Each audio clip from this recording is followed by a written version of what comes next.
Well, I hate videos that I go out to watch that are live and people don't start them till people show up because I get bored and I just don't want to sit here and look at a screen like this. So I'll probably go ahead and start. But so if you look at my channel, I have been playing MechWarrior for years. I mean, started MechWarrior 2, played every MechWarrior game after that, and started this out on my first time I played MechWarrior Mercenaries. 5 Mercenaries was on my Xbox, and then I got a wild hair and I've kind of switched over to the PlayStation. And I've got it modded on my PC, and I already have a bunch of videos of this game from my PC out there. But it's a challenge after you're used to playing a modded version of a game. It is a challenge to jump in and play it without the advantage of the mods that were helping you do all the things you were doing. So I've actually been playing this since I got it. I'm at level 9, and it's been fun without the mods. So I'm going to play this game from first till whenever, and show you guys a little tips and things that I've learned and developed by playing the game with the mods and trying to struggle, and I do mean struggle, through the game without the mods. Now,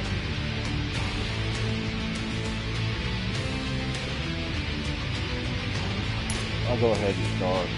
We're gonna play the tutorial because I want to show the whole game. But this is how I've adapted my modded style to playing this game without mods, and it's actually been a challenge and fun.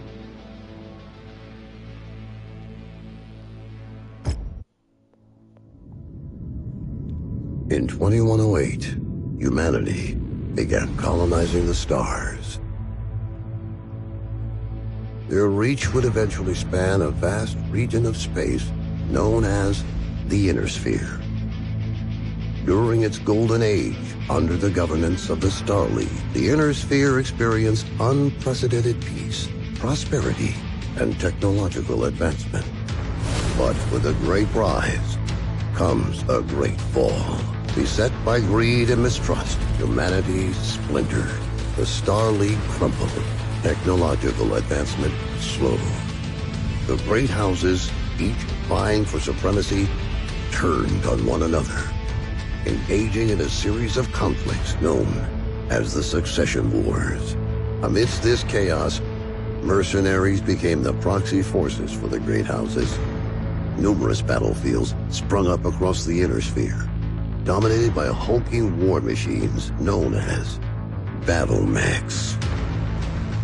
The year is now 3015, and these steel behemoths have become the tools of the mercenaries' trade. It's a lucrative time, yet one beset with perils of all kinds. Only the most skilled and brave among them will rise to become legend.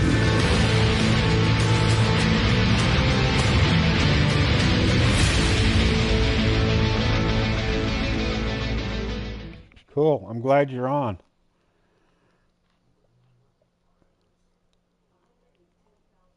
So my PlayStation buddy, I can't think of his name on PlayStation, but he has a KGBFU for his YouTube channel. He told me he just calls you Code so that he doesn't get your name screwed up. So I'm going to do the same.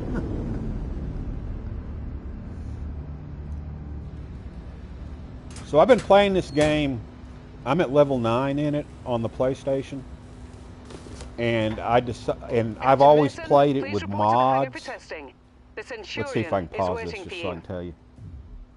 So I've always played this game. Well, no, I played it on the Xbox the first time I ever played it. But then when I built my gaming PC, my first one, I bought it off of GOG and I started modding the hell out of it. So if you, what is this game anyways? Well, I just started it, so if you watch it, you'll figure it out. It is a, sorry, action maybe, first-person shooter slash simulator, and I try to turn it into an RPG, but it's not really an RPG. But it's got a lot of exploration. It's a big game. There's a big world out there, lots of battles to fight. Got to do a lot of grinding because you can't do anything unless you have C-bills, which is the currency. So it's like battle after battle after battle, and you know you can hire and fire pilots. They can die. They can get captured in battle, and then you'll have to pay a ransom to get them out, or they get killed. And I have seen you comments on my videos. Oh yeah, I've watched a couple of them. You killed the cat. I know who are you, cat killer? Poor Ashes. But anyhow, I'm enjoying this game. I've been playing it. I bought it on PS5, and I've been playing it without mods, and it's been a challenge for me because I've been playing it for so long. If you watch any of my other MechWarrior videos that I got on YouTube, they're all modded, and some of the battles are real intense. But I always play the games from all the way through and do everything like I do it, because it's the whole idea of my video channel is me, retired old dude, playing video games and enjoying them. So I do the game the way I would do it. I don't cut nothing out. I just play it. And if people stick around and watch it, you know, that's cool. But the whole good thing about this is it's saved on YouTube. So if you want to come back and relive it or pick up where you left off, you can just go out to YouTube and click on it and watch it. This will be the first one, and I haven't created a playlist for it yet, but I will after I get back on my computer. But this is the game. We're going to go through the tutorial, and then you'll go. There's a few cutscene movies at first, and then after that, it's basically a lot of battling. And there are a few cutscenes in some of the campaigns that are, you know, more intense, little movies, which I like those. So that's pretty cool. So I want to check. Okay, so we're going to put this on normal. Now, I had to put it on easy because me being spoiled on the mods, I was dying a lot. So if I die a lot again, I'm going to change it back to easy. But this is, you'd kill the cat again? Golly, man. At least it's not a dog. You aren't one of the guys in Fallout 3 that kills dog meat, are you? Just kidding. Okay, it's your game. You play it however you want to play it. All right, so I got everything. Looks like it's saved from my other game, and I've only got 4 of the DLCs. But I'm going to remember I'm retired and I'm on a budget. When I get some more money, I'm going to buy the other 3. But they're based on a timeline, so they don't come into play until because the game's based on a timeline. It starts. Thanks for the idea. Of killing dog meat? No, please, no. There you are. Come on, everyone's waiting. Get to the Centurion at the far end of the hangar and we'll get started.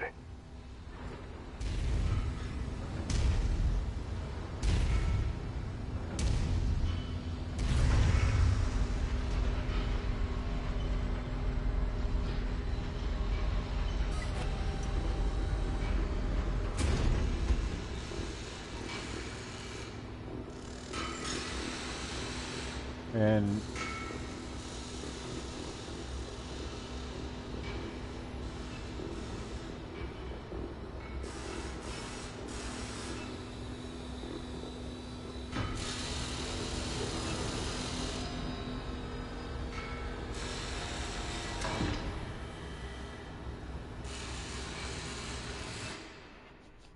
right, son.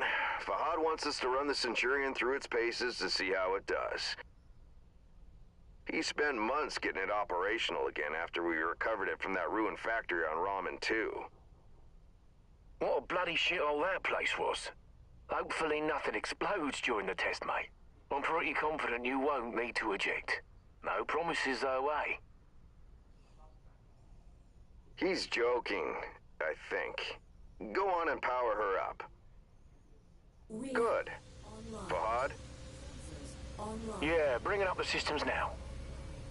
Okay, armor and structure display up. Weapon systems up. Tactical display up.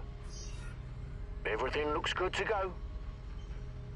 Keep in mind there's parts on that mech that are at least 200 years old, so ease it forward slowly and we'll see how it goes. And don't forget to hit the brake once you clear the hangar.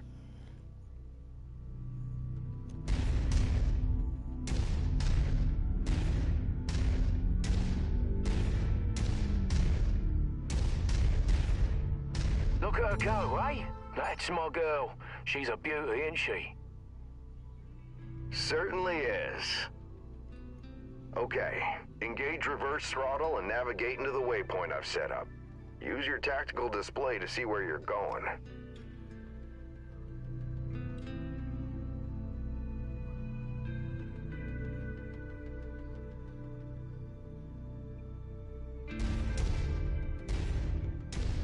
Nice work. Now revert to your drone cam. Let's go ahead and do a left-right rotation test.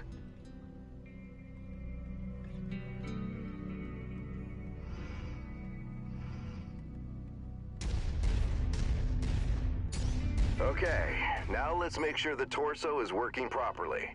Try looking around in all directions.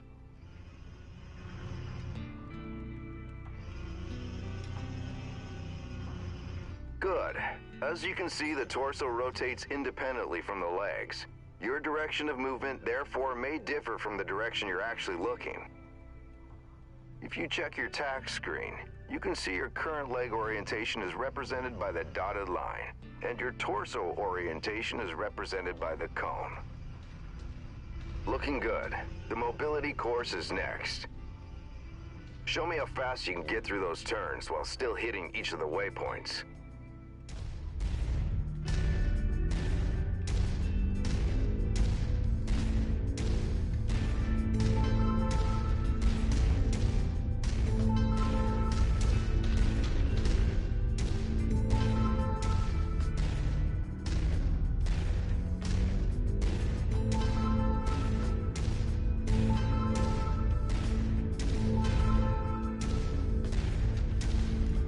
Nice work.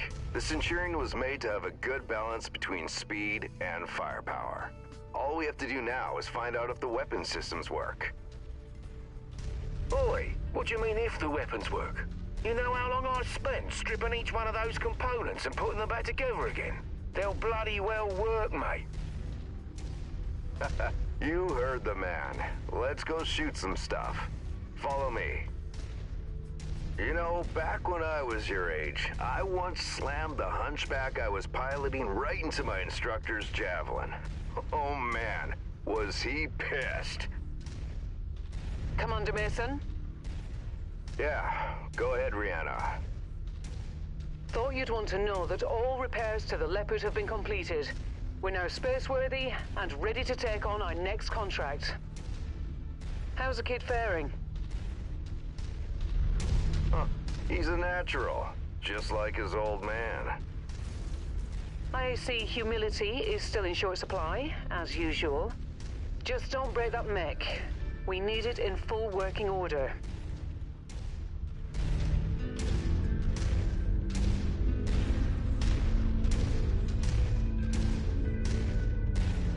Weapon systems are now online, gents. Be gentle, hey? Always, my friend. Yeah, right. That's a lot of bollocks, isn't it? All right. I've mapped the autocannon to Weapon Group 1. You're free to fire whenever you're ready.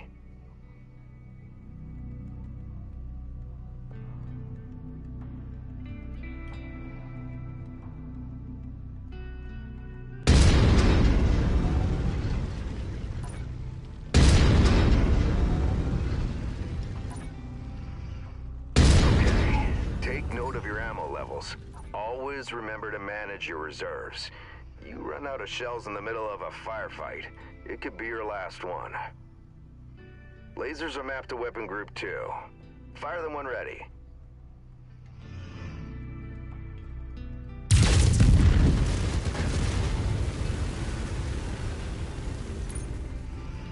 Alright, that's good enough. Those lasers generate significant heat. You can see the temperature readout next to your armor and structure display. All weapons generate heat when fired. You overheat your mech during a firefight, and it could trigger a shutdown, so keep that in mind. Now for the fun stuff. Long-range missiles are set to Weapon Group 3. The target lock has been disabled for the moment, but never mind that. Just go ahead and fire at will. Well, as you can see, LRMs don't track unless you have a target lock on something. Yep, they're as dumb as a post without it. Well, let's try targeting a drone first, and this time before you fire your LRMs. Target acquired. Makes a hell of a difference having that target lock, doesn't it? Next step is to test moving and firing at the same time. I've set up a series of aerial targets for you. Move through the aerial combat course as quickly as you can and shoot the drones down. I'll meet up with you on the other side.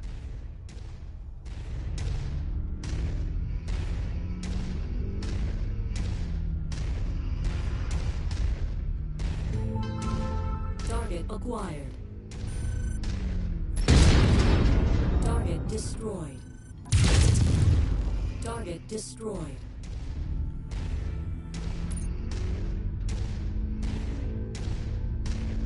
Target acquired.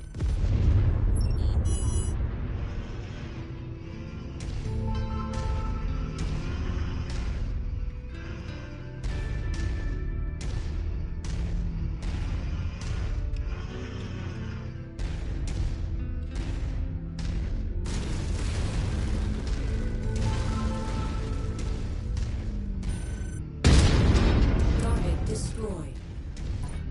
Target acquired.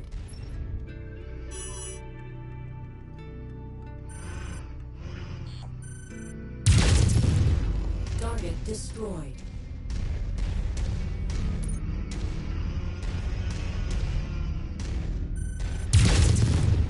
Target destroyed. Target acquired. Target destroyed.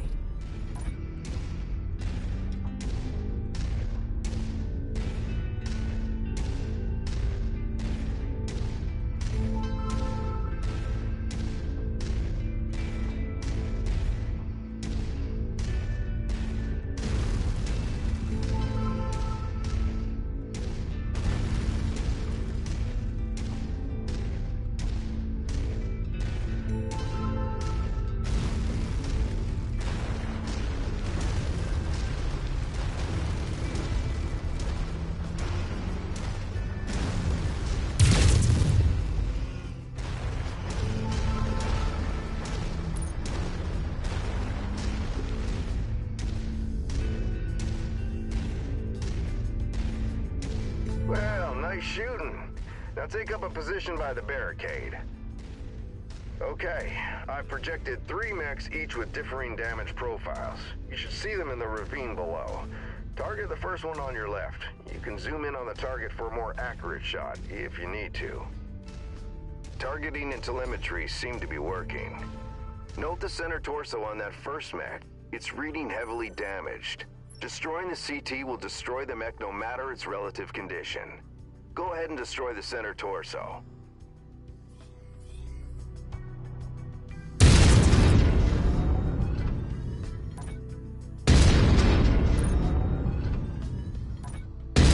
See that second mech? Both legs are heavily damaged. With one leg destroyed, mechs become easy targets. Both legs? It's over for them. Take out both legs.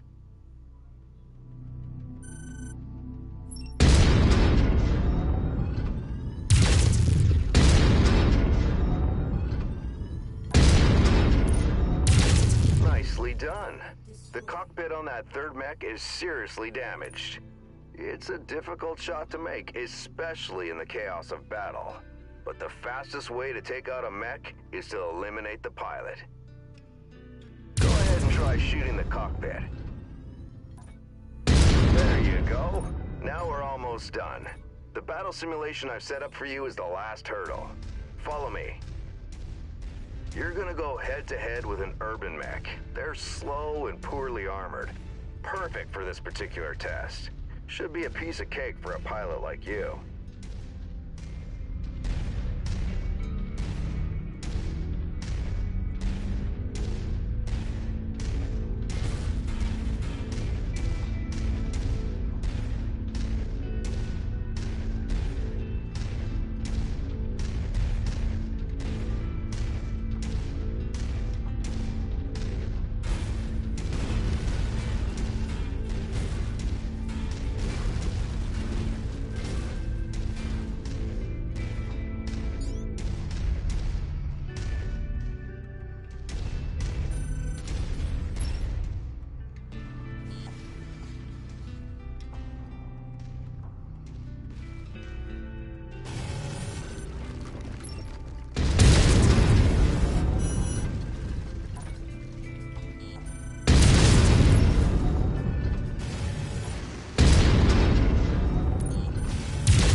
The Centurion seems fully fit and ready for battle.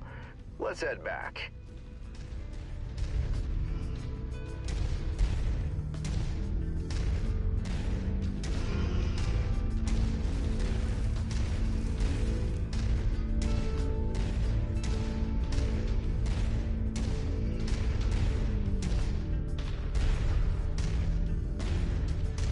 When we get back to the base, we'll buy Fahad a few beers to say thanks. Yeah, of course, we'll have to listen to him gripe about how rough we are on his battle mechs. Small price to pay, I suppose, for having one of the best mechanics in the entire Inner Sphere.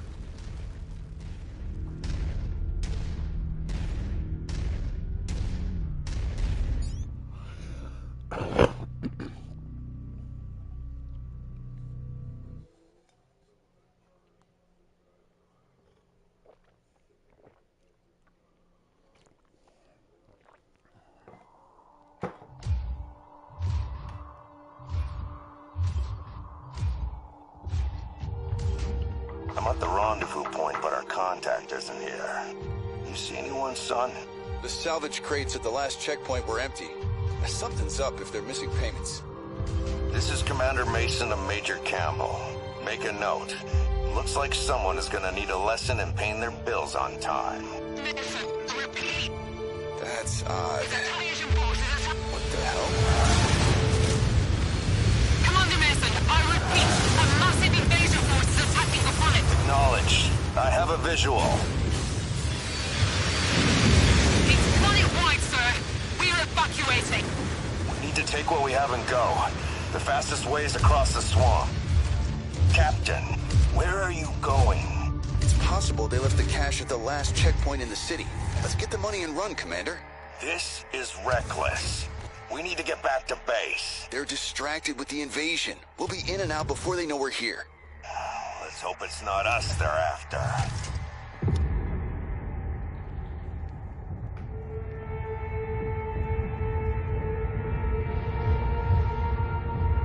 I don't like this, son.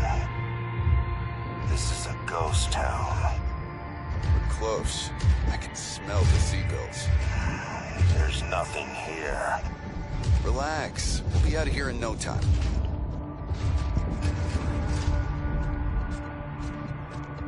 We're being tagged! Look out! Incoming airstrike!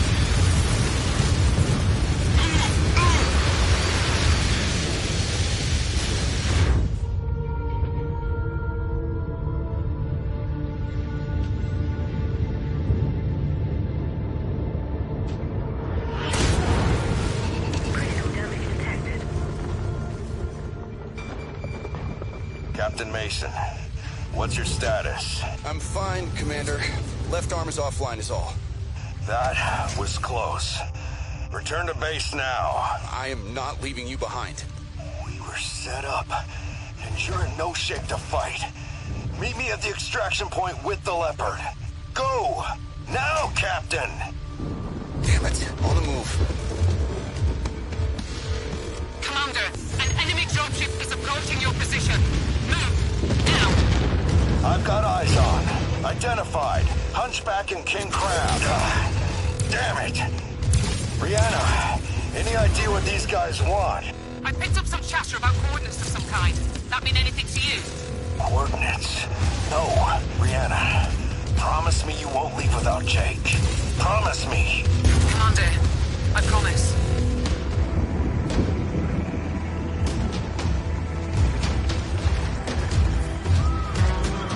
Captain Mason, what's your status? I've got a bug on my tail.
Just know it.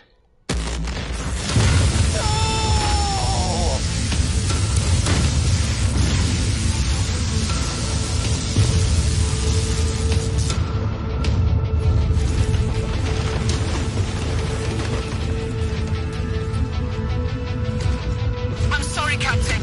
I have to get us out of here. Hold tight.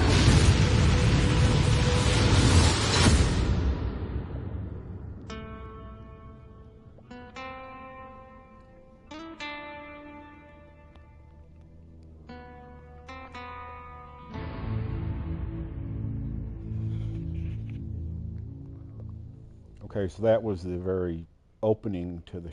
if I wouldn't have played the tutorial, it would have went straight to that. So I'm used to playing this with all these mods that give me all kinds of cool abilities and cool shit. Now I'm playing it with nothing. So I am basically... I had Commander, to rethink the way I play this game. Our sitrep has changed. Head to the bridge as soon as possible.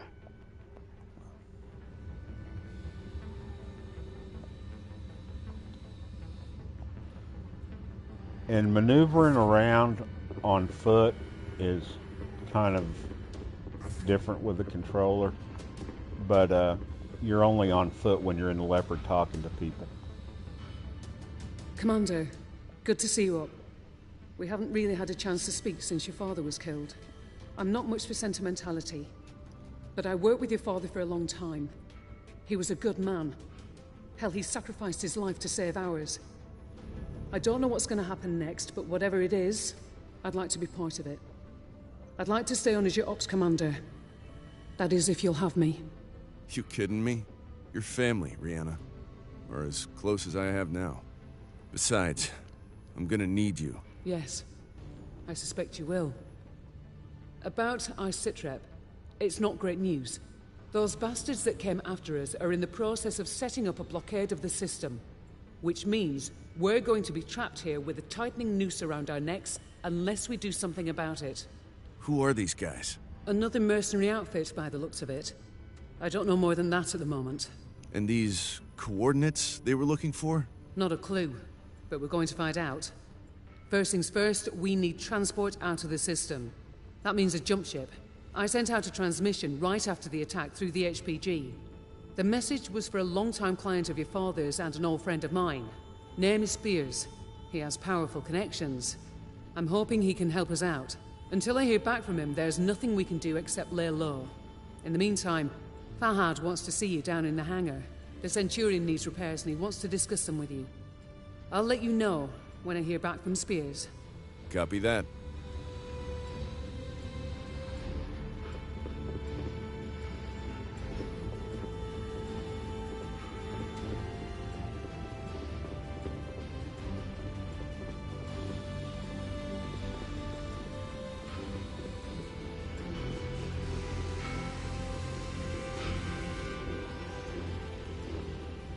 Hey, mate.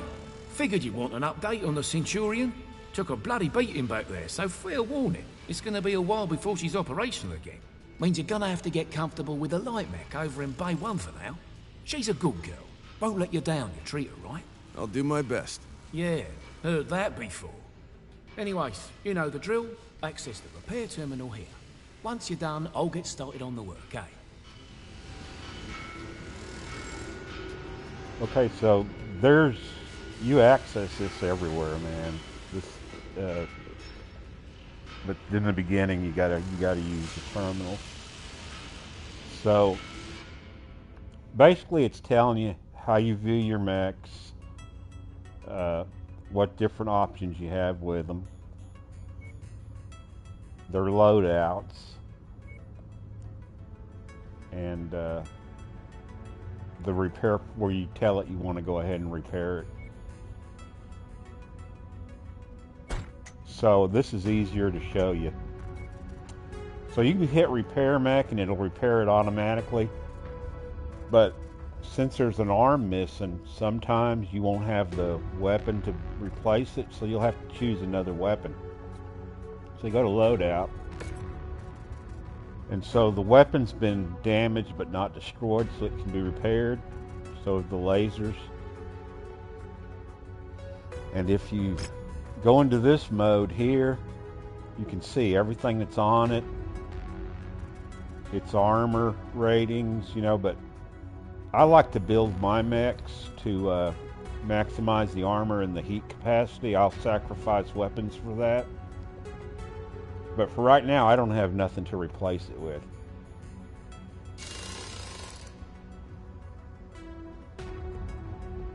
And we don't need to fine-tune this for this big of a mech because it's actually set kind of low on the center, but it's good. But see how it says armor 50 out of 64? The head 18 out of 30, 38 out of 48, 30 out. So my goal will be to maximize that armor. But I know that this mech can run hot, so I don't want to take off any heat sinks. I'll just take a chance with it the way it is. Now, a little thing about weapons. This is a tier 1. There's a tier 0 all the way up to tier 5. A tier 5 will have a complete straight orange line across the top of it. Every time you go up a notch on these weapons, they are more efficient. They don't generate as much heat. They have a longer range. They do more damage. Well, see, like here's your rating on it. Whoops. It weighs 5 tons. Does damage of 12. It shoots 15 rounds per minute. It generates 3.6 on the heat. Has a maximum range of 900 meters. And the projectile speed is 200 meters per second. All that goes up with each tier. So it's always a good idea to put the best weapons you can on your favorite mechs, and eventually all of them, so that your lance mates, your crew that you're going to end up having, will have enough weapons to help them in a firefight. So basically, all you can do on this is I already hit repair, so you hit the square button to. So here it tells you how much it costs and how long it's going to take. So later we'll get into industrial hubs, but when you go to an industrial hub, you don't have to see where it says work order costs 20% more and takes 30% longer in this system. That's because we're not in a hub. So if we're in a hub, it doesn't take near as long. So we're going to go ahead and do it. Now this is the mech that we're going to be using for the first 3 missions. And the first 3 missions are basically a tutorial mission. And so is the 4th mission too. After that, you're open. It's all scripted up until that point. Now you still got to do the fighting yourself, but so see how this guy doesn't have hardly, I mean his armor is down in a lot of places. So I'm not a big jump jet fan. So I stripped the jump jets, but I think you have to run 4. To see what happens if I strip them all and then I max the armor, he's still underweight. So I could add more heat sinks, but you need the jump jets in your first mission. And since I don't use them that much, I'll just put the minimum. So you can be a little under the maximum weight. And there's no way to make it any higher than that. So I like to round things off. Small mechs are fast, so they got a better chance of not getting shot.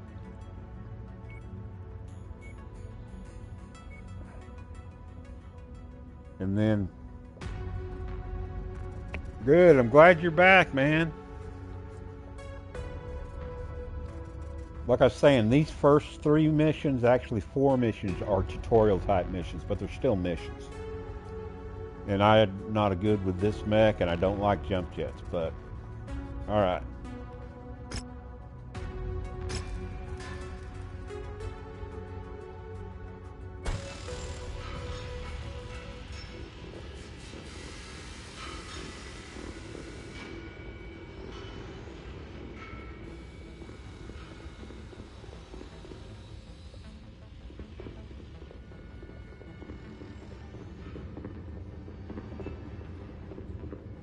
Hey, Commander.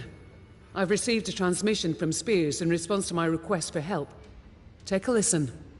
Rihanna, I received your message. Yeah, and thanks for conquering the dishes. I had to do that too. He was a good man, and an even better pilot. He'll be sorely missed. I assume his son will be taking over the operation. Nikolai was always bragging about the boy's skills. Well, I hope he was right. I've begun working on a plan to get you safe passage out of the system, but it's going to take a little time. I expect you already know by now that whoever attacked you has set up a blockade to prevent your escape. It's a large system, though, so we can use that to our advantage. As soon as you receive this, I want you to proceed to the outermost planet in the system. It's a little more than a hunk of ice with a few leftover mining operations on it. There's an abandoned power station there. Now, I've got it on good authority that local raiders are using it as a secret cache for their ill-gotten goods. I know you can use supplies and materials for your repairs, and I expect you'll find what you need at that location. I've attached the exact coordinates to this message. Once I have a proper plan in place, I'll contact you again. For now, be safe. All right, time to suit up, Commander. I've already input the coordinates. All I need is for you to sign off and get us there. Understood.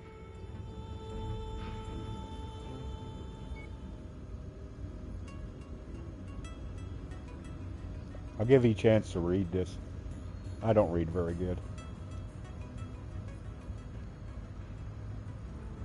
Okay, Commander, I'm going to drop us down well away from the target location, then let you do your thing. The target is an abandoned power plant.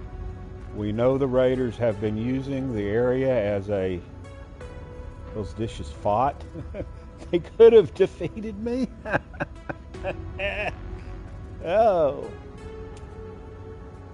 Now I lost my place. We know the raiders have been using the area as a secret cache for whatever goods they've managed to pilfer from the various mining outfits. So, with a little luck, we'll be able to recover enough materials to finish the repairs on the Leopard and the Centurion. These raiders may be a band of thieves, but don't underestimate them. They will be motivated to protect their loot, and you can bet they'll be very well armed. Stay on point and watch your six, Commander. Good luck.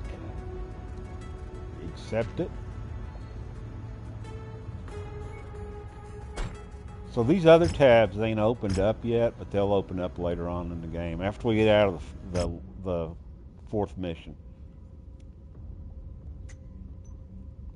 So if you want to advance,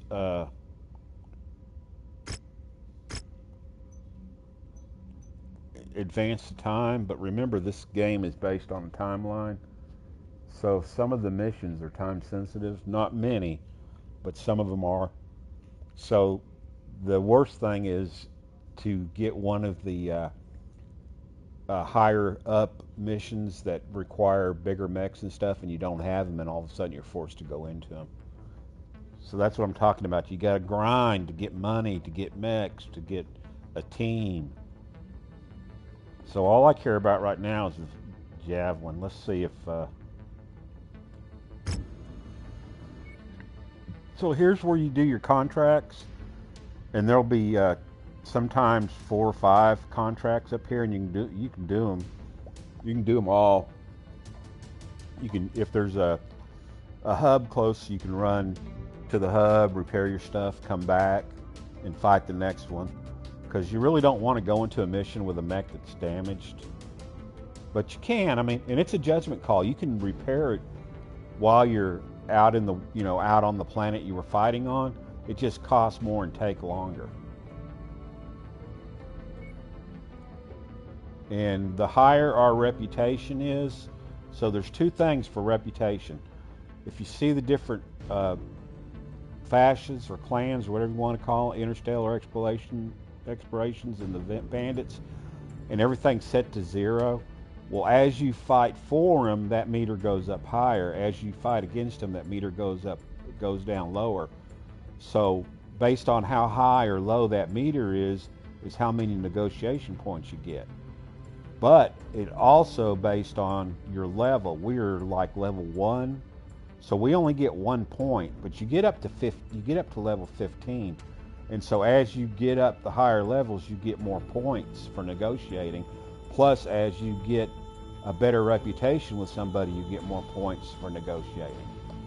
So basically, at the beginning of the game, you need money. So I always tackle the money, and all I get is money. I worry about salvage after I got some money built up. And I want to hire 3 pilots after this is all over with. So you need money to hire them too, or C-bills. So this one will let us do this, but some missions will be in red, and it'll say you can't start the mission because the mech you're working won't be repaired enough to do the mission. But we can go ahead and start this one. We got to wait 6 days. But some of the missions are a little time sensitive. It'll say mission starts in 14 days, and this mech won't be fixed for 26 days, and it won't let you use it. Prepare for battle mech departure. Warning. Hangar doors opening. Stand clear.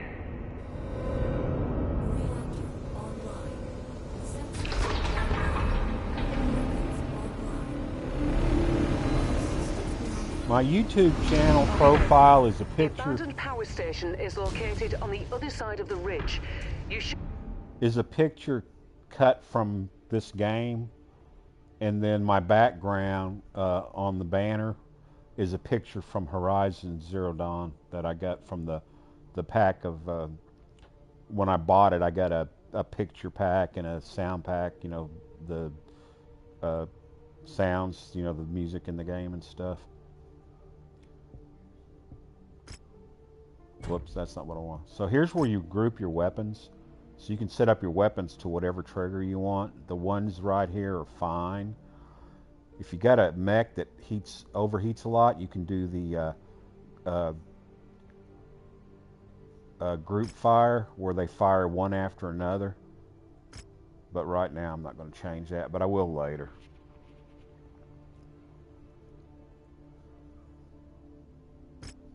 You'll be able to make your way through the pass undetected. That javelin you're piloting is lightly armed, Commander. But what it lacks in firepower and armor, it makes up in speed and mobility. Well, it looks cool. I like it. I'm sure you wish the Centurion was repaired and ready to go. For this particular mission, though, the Javelin is the mech best suited for the job. And hey, it has jump jets. They could come in handy. Good try, Rihanna, but I'd still rather have the Centurion. Well, can't blame a girl for trying.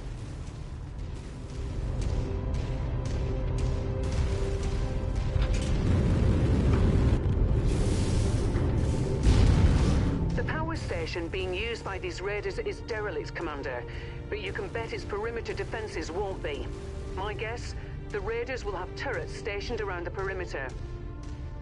If that's the case, it means they must have a generator close by. Find and destroy that generator before assaulting the plant, and you'll have a much easier time of it. Got it. Thanks. Target acquired. Heads up, Commander. I'm detecting enemy units up ahead. Could be a raider patrol. Copy. Target destroyed. Target acquired.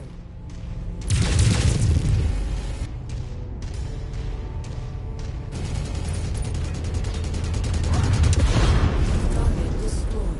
So, the YouTuber KGPFU, I never thought about hitting the tanks with your fist, but you can do melee. And it actually, he showed me that. He's one of my Target acquired. buddies on PlayStation.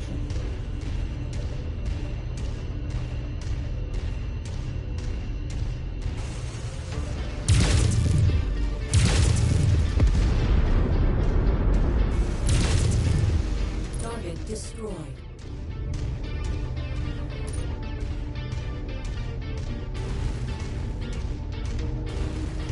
There's a large chunk of ice blocking the path down to the generator. Use your jump jets to get over it.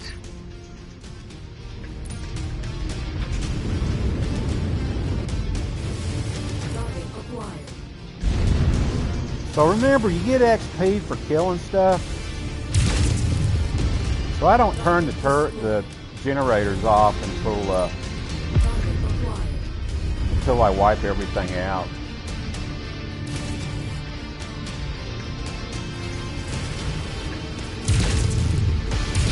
Target destroyed.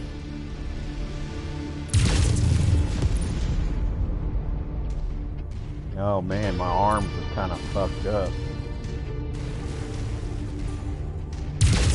Perfect.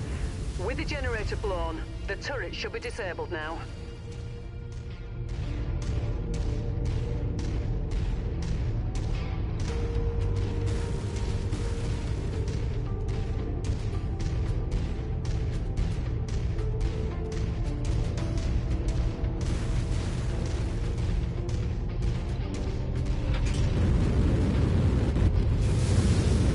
Subject fuel low.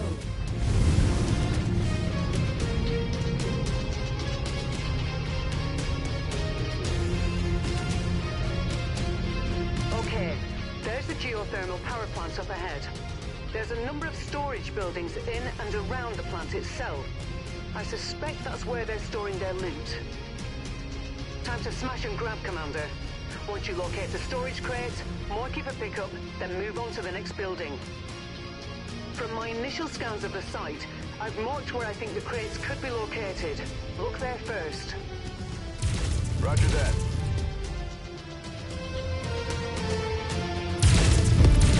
Target destroyed.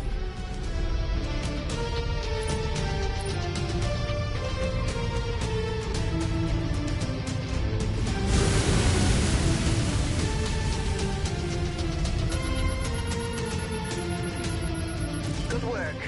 Marked for pickup.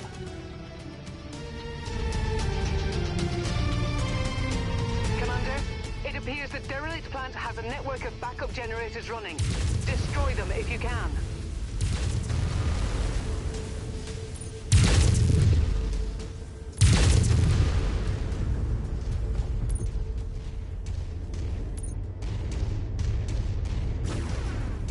acquired.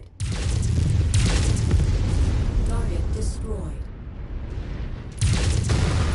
Target destroyed.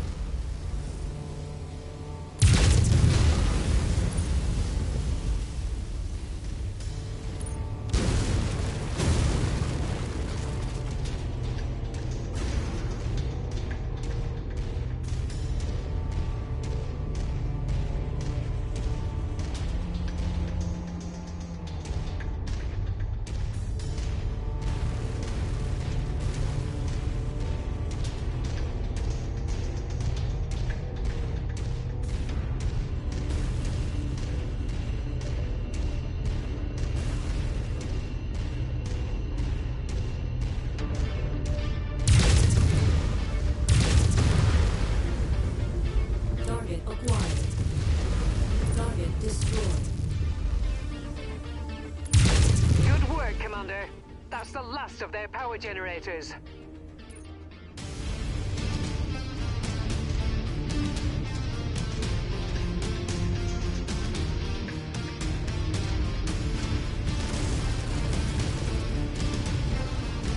Once you've found the targeted asset, move up to it, and we'll begin the recovery procedure.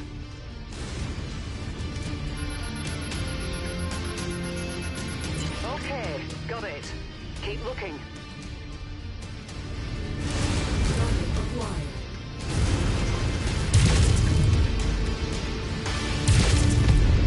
Target destroyed.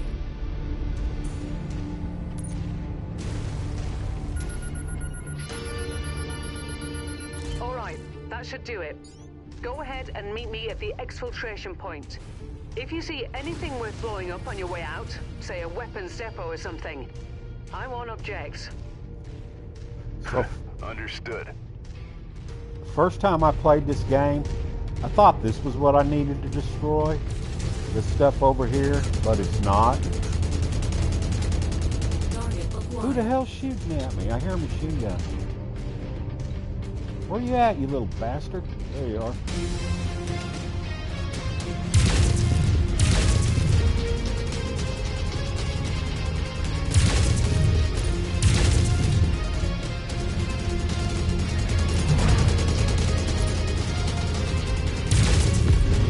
Target destroyed.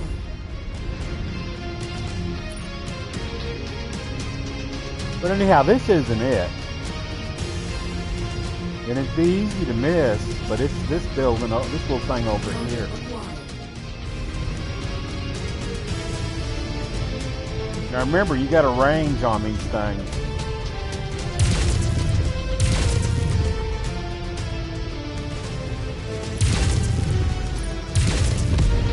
Target destroyed. Target acquired.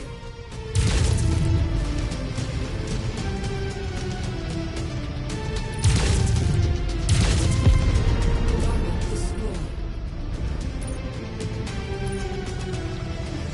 Target acquired.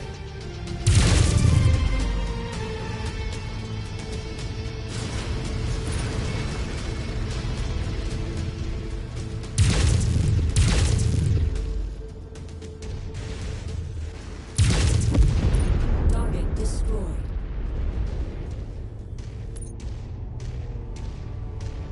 Fastest way to tear up places like this is to run through it. Now that thing is hard to run through.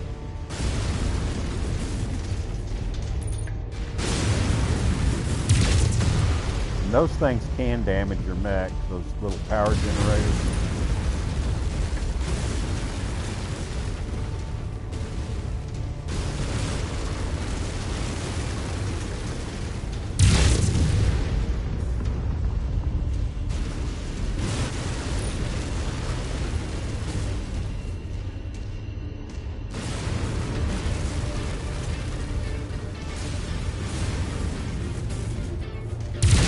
Nicely done, Commander. That should teach them a lesson. Now get to the exfil point, and I'll pick you up. And you can just run over shit like that.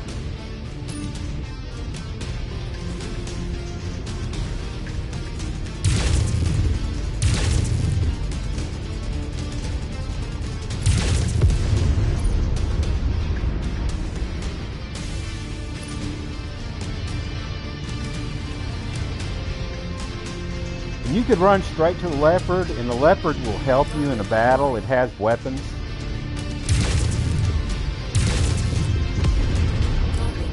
But I try to kill everything. I want XP. I want to get leveled up.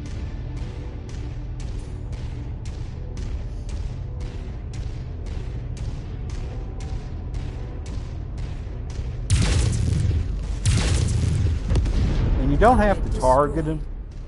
You don't have to target them. You can just shoot them. But targeting them helps you keep track of where they're at until they get away from your target lock. But yeah, the Leopard is armed and it will fight for you.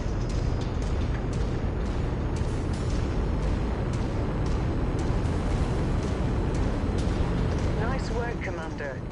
We were able to recover the materials we needed from that raider cache, and Fahad has already started the repairs to the Leopard and Centurion.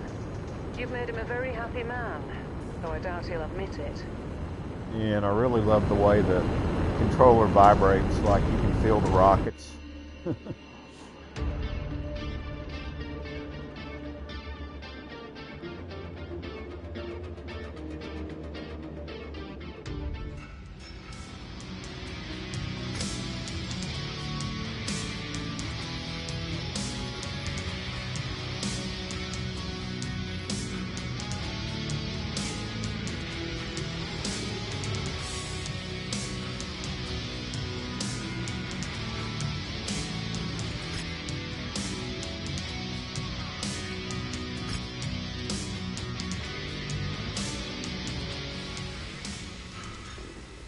Uh-oh, my dog's coming up on me. She wants attention.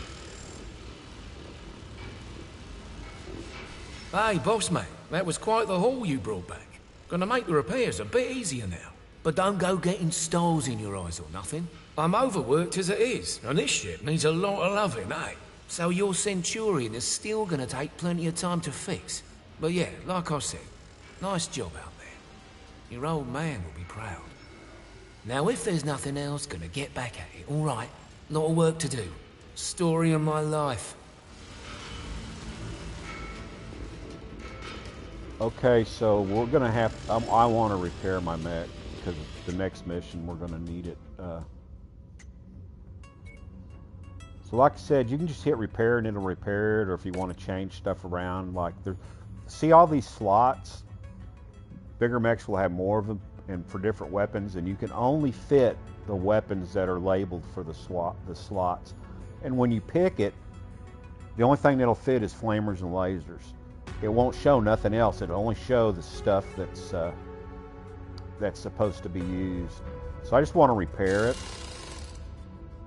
and hit the square to do it. It's going to cost me more money, but it's going to be repaired.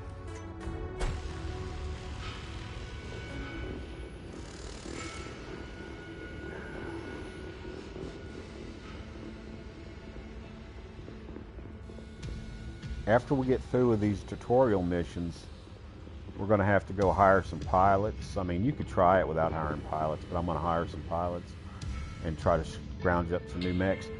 And thank you to my fellow YouTuber and my PlayStation buddy, KGBFU, that's his YouTube channel, for showing me how to... I've played this game a long time, and I didn't know that there was a secret mech you could get for free. So now I know where it's at, and I'm going to pick that sucker up, because at the beginning of the game, you don't have a lot of mechs. You need at least 4, and we're only got 2. We're fixing, when we do the last man standing mission, we're going to pick up 1 pilot and another mech, and then after that, we're on our own for a while.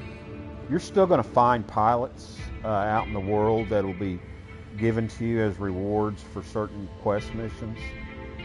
But I always hire 3 more pilots, so they got a total of 5 people, 4 for the Lance, and 1 is backup in case one of the Lance members gets wounded or gets taken hostage or whatever.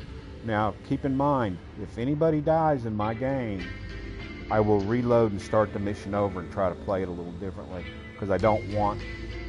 nobody dies on my watch. That's it. If they die, I resurrect them. They come back to life. Good work with those raiders, Commander. While you were planetside, I got word from Spears about the plan he's put in place for us. Take a listen. Rihanna, Commander. Good news. I think I can get you safely past the blockade with the aid of a local mining company. To make everything work, I'm gonna have to find you guys a recycled mercenary identification number. A new identity, essentially. Nick's Cavaliers, for all intents and purposes, no longer exists. I'll match that number to a new name of your choosing once the time comes. So, think about what you want to call yourselves. While I arrange that, you're gonna have to do a little work for the mining company in exchange for their cooperation. If things go well, they've agreed to hire you to transport some precious cargo out of the system, aboard an inbound jump ship. Using the new mercenary ID and with a legitimate contract in hand, you should have no problem slipping through the blockade. I've attached the particulars to this message. I'll be in touch once you've completed the mission. Good luck. I already reviewed the information Spears sent. The mission is a straight-up protect and defend op. Seems these raiders have been harassing the mining company, among others. Stealing from them, extorting them, killing innocent civilians when their demands weren't met. I've uploaded the pertinent details into the mission briefing, so I won't repeat them here. You're good to launch anytime, Commander. Roger that. I'll see you on the other side. So just in case anybody cares, at midnight, I'll be 66 years old. Tomorrow's my birthday.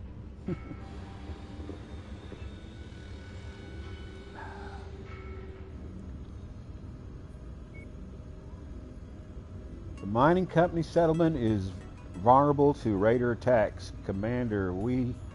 So we've got to protect it. I'll drop you in a safe distance. Once on the ground, head there and defend it. Should be simple in and out mission, but no plan survives contact with the enemy. As the saying goes, so be prepared for whatever comes. Good luck.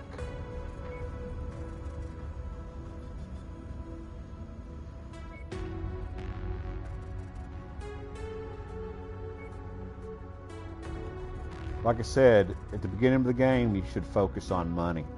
After you get a lot of money, then you can start focusing on salvage so that you can get better mechs and better weapons out of the salvage. And the higher the tier mission, the better crap you're going to get, money and salvage. Mind the weather, Commander. It'll compromise your visibility.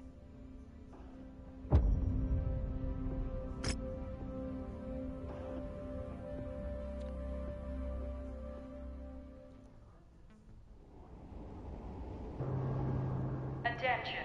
Prepare for battle mech departure. Warning. Hangar doors opening. Stand clear. Reactor online. Sensors online.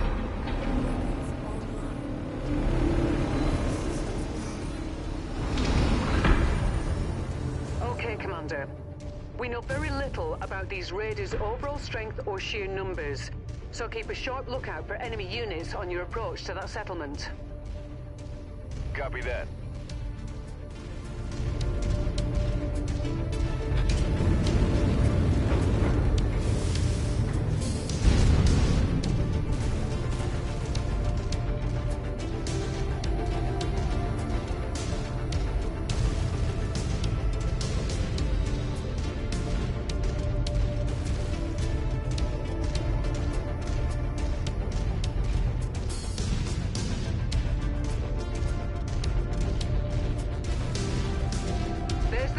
Up ahead, Commander.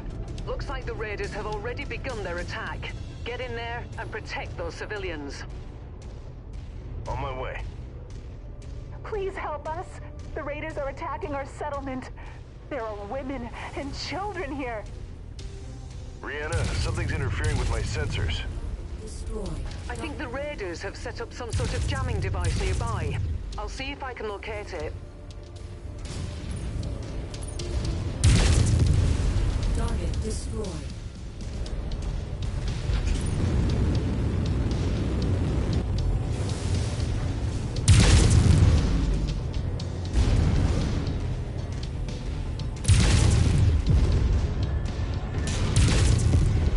Target destroyed. Target acquired.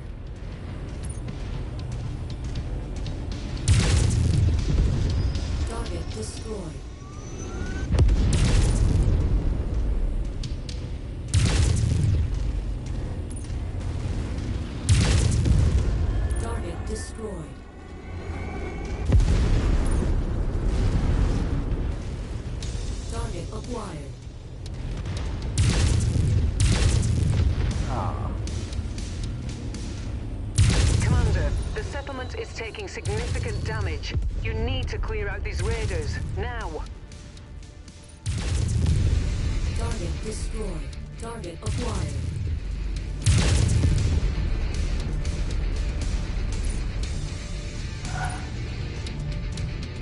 Now see, that's way out of range. Now it's in range. I mean, it doesn't tell you that. You just got to kind of know your distance. Target destroyed. Target acquired.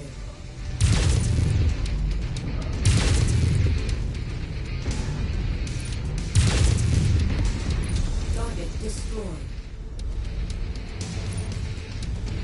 I hope they do, but like I said before, I just like to play the games. It's all about the fun of the game with me.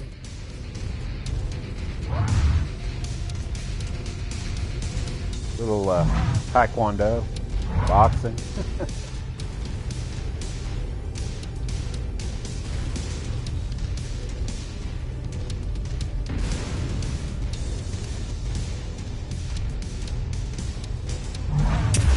Nice work. These civilians are safe for the moment. Unfortunately, it appears the raiders aren't done causing trouble just yet. They're headed for the company's main processing facility on the other side of the mountain. You need to get there and thwart that attack, Commander. Understood.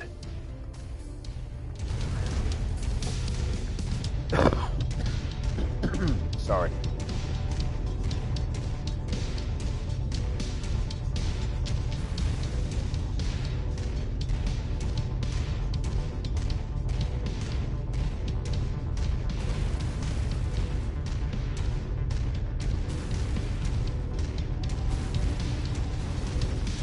My sensors are getting worse. The jamming device the raiders set up is at the top of this pass, Commander. You're going to have to manage as best you can until you're able to take it out.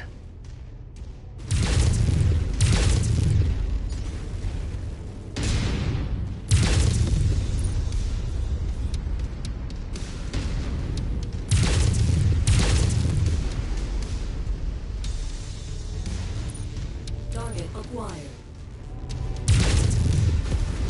Target destroyed.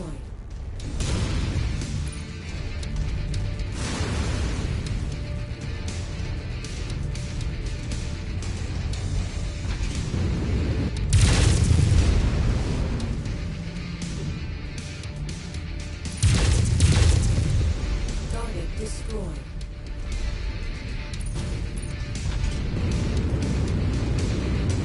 Jump jet fuel low.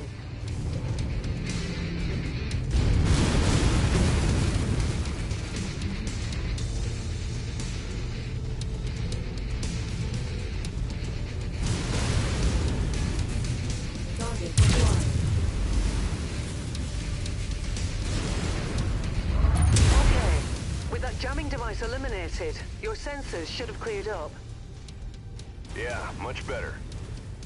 Your onboard radar should also be operational now. You'll be able to detect enemies at a significant distance. Just in time, too. That mining facility is getting hit hard, Commander.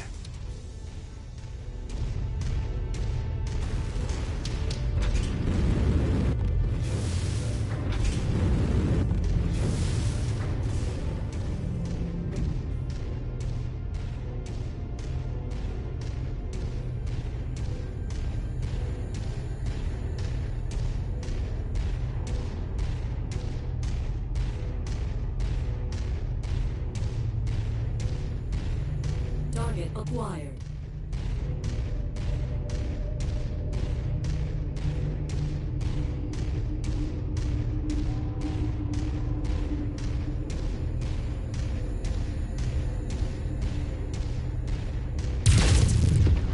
There's the facility.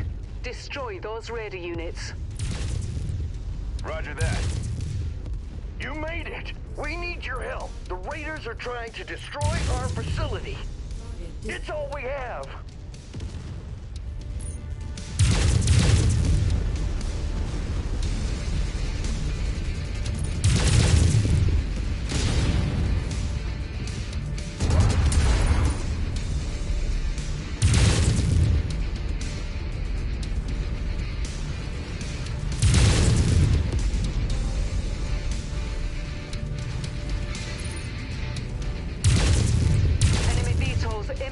position, Commander. That Igor is a piece of heavy machinery with tons of firepower. If left unchecked, it will do a lot of damage to the settlement. You should prioritize taking it out over the smaller enemies.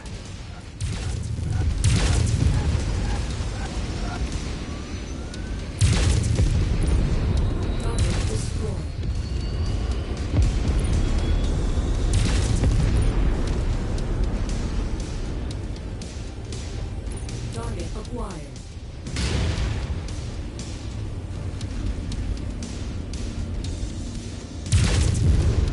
Target destroyed.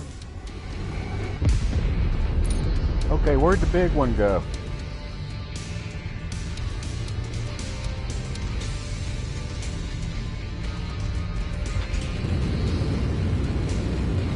Jump jet fuel low. Jump jet fuel empty.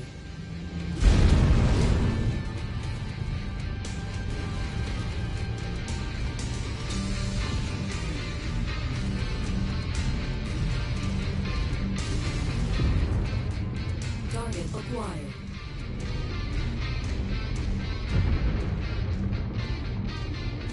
Commander, the mining facility can't take much more damage and still remain operational.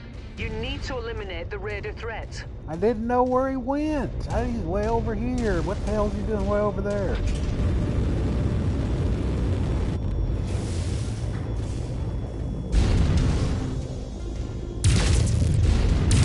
Good work, Commander. That should make the mining company happy. Prepare for exfil. I'm on my way.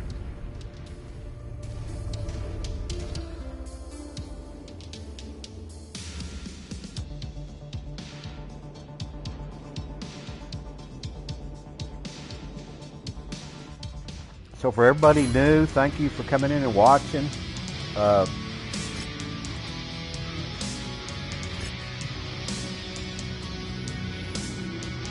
I play this game modded on the PC all the time. I haven't played this unmodded in a long time, probably since it first came out. And it's taken me a bit to get used to not having all those cheat mods. So I'm playing this no mods at all.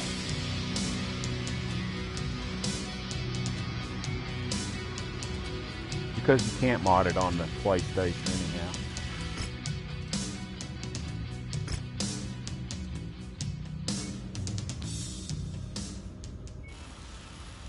And it's been a challenge. I played this up to level 9 without putting anything out, just so that I could retrain myself, because it is different. The strategies are a lot different. And I'm going to try to pass the little bit of knowledge I know on to whoever's watching. And the main thing is I enjoy the game. I enjoy playing it. And I was going to play it anyhow, so I might as well share it with the world, right? Commander, it turns out the bastards who attacked us and who have set up the blockade are a mercenary outfit by the name of Black Inferno. Unfortunately, that's about all we know at the moment. Spears and I will try to dig up more information if we can. The time will come when we can extract some proper vengeance. But right now, we have more pressing concerns. Inferno forces are closing in on our location. That means we only have a small window in which to fulfill our obligations to the mining company and haul ass out of here. The company wants us to take down the raiders for good by destroying their base of operations. Once that's done, they'll arrange passage for us aboard the inbound jump ship. I've detailed the mission briefing and it's waiting for your sign-off. You're free to launch whenever you're ready, Commander. Roger that.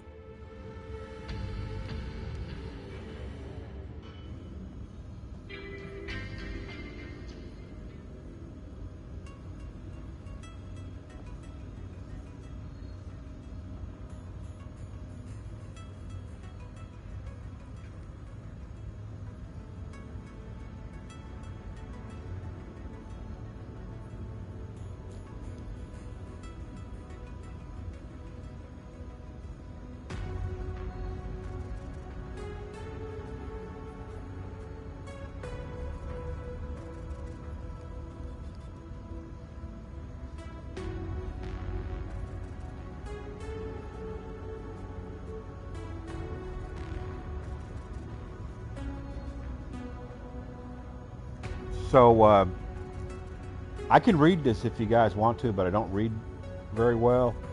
So I read it at my own speed, which is slow. That way, if anybody wanted to read along, they could, if they care about what's going on in the background. Which this kind of information is just about your current mission, but there will be some stuff that'll go on in the background, and most of that stuff has voice. So this is just her telling us that we need to go take out these raiders. And this is Fahad, telling me that the Centurion is ready to use. I'll go ahead and read it, but not out loud. Because usually when I read out loud, people start running for the hills. And I really appreciate everybody that sticks around. I appreciate my subscribers. I appreciate people who just stop in and take a peek, for a little bit. And I appreciate people actually who like to watch the videos.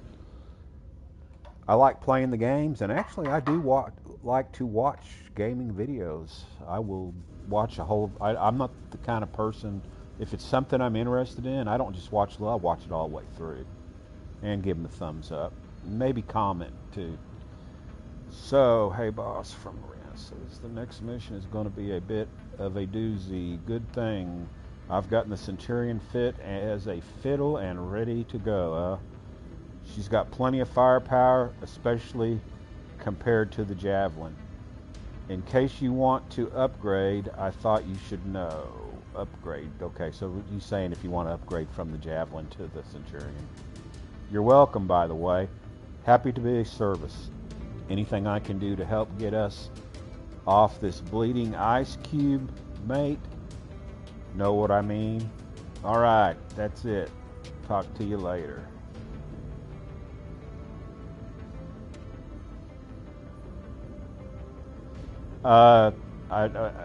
You can help me out with that because I got no idea what a special would be, but I would if I get 100 subs. If that's a suggestion, I'll take it. I mean, I don't know a lot about running a YouTube channel. I just play games, I just play the games, post them, and hope people like them and enjoy them like I do. And then I try to, when I do the modded games, I try to point out the mods and tell people, hey, this is what it does, and it's a cheat, but still it's cool. And it's kind of like the Coyote missions on the PC. Those missions add so much more to the game, so much more variety, so much more exploration. I mean, I really like the Coyote missions. And then I like the mod that lets you change your character, where you can, each person in your lance, you can give them a different picture, give them a different voice, write up a different bio. That's not part of this, so far, this much of this game. That's part of the mod called the 330 Pilots. But that's all mods. There's no mods on the PlayStation or the Xbox for this game. So, but anyhow, 100 sub, whatever. I guess I could, but maybe you need to let me know what's involved, because I mean, other than playing the game, I don't know what else to do. And say thank you everybody for getting me this far. Because actually, I think I'm at 90, and for 100 subs, just title a video for stream 100 subs specialty, or just make a of your gaming. Okay, thanks. I'll say I'll do 100. This is thank you everybody for getting me to 100 subs, and this video is dedicated to you. Hopefully that's good.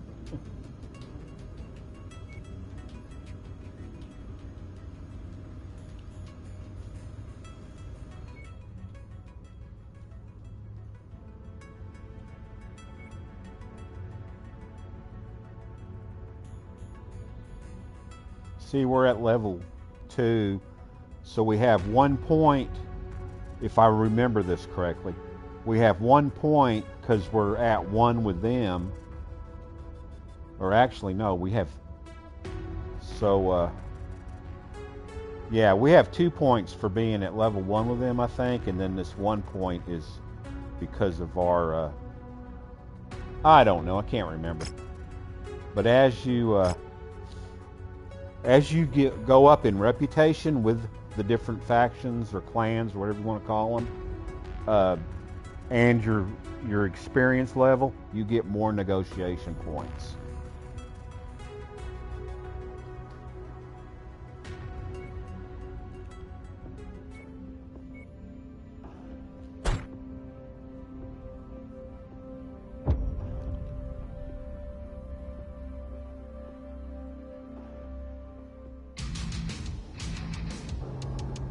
Attention. Prepare for battle mech departure. Warning. Hangar doors opening. Stand clear.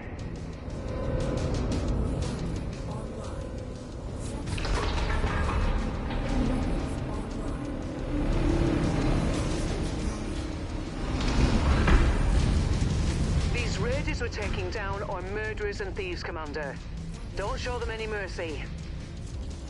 Mess with the bull, you get the horns. That's it. Exactly. I got enemy contacts up ahead, Commander. Yeah, the Leopard will help you.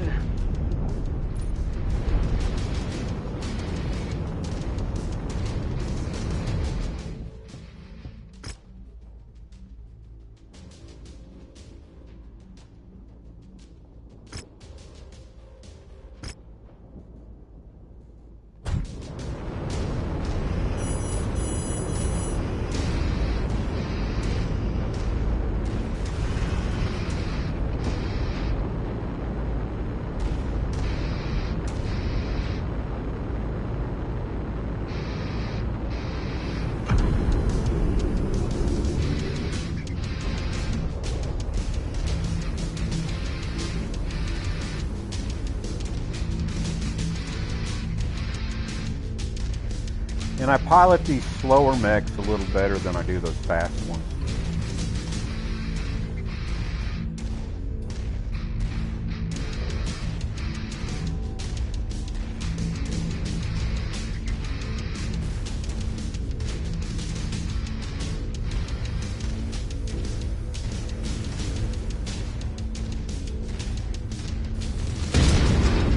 Incoming missile. Target acquired.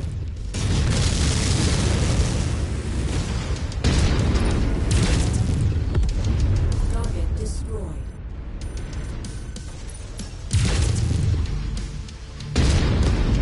Target destroyed.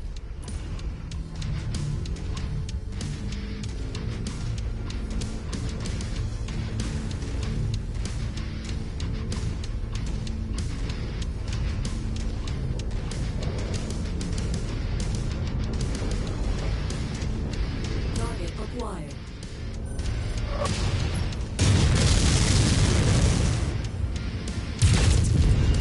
Target destroyed. Incoming missile.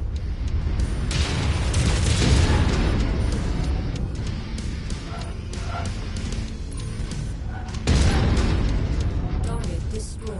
Target acquired. Igor inbound, Commander. Keep an eye out above you. Target destroyed.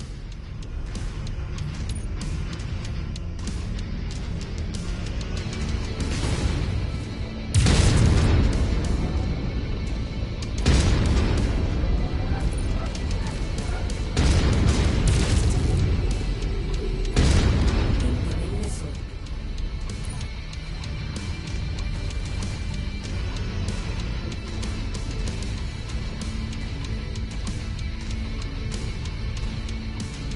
I actually found you can go straight down the throat, you know, and there's a lot of tanks and helicopters. But I actually found that it's easier if you get up high and shoot them from up high. And the ones that are already waiting for you in there, they'll come up around you. And so it gives you a chance to take them on one at a time instead of taking on 5 or 6 of them at the same time. Don't take near as much damage. And so there are crates for loot in the vanilla game, but you don't know where they're at. They're just random. Whoa, where you at, big boy? Acquired.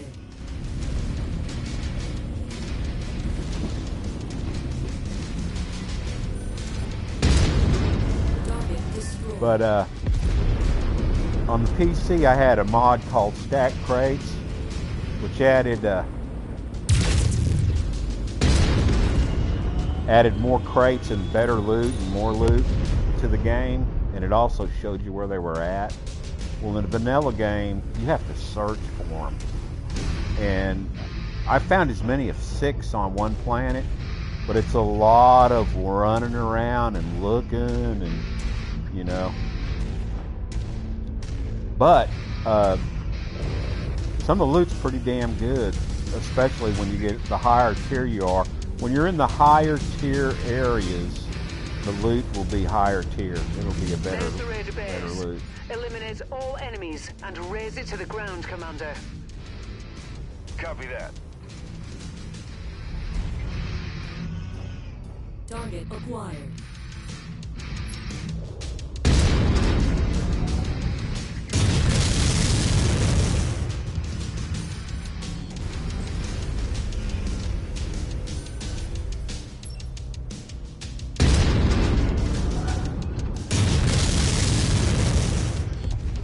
Target destroyed.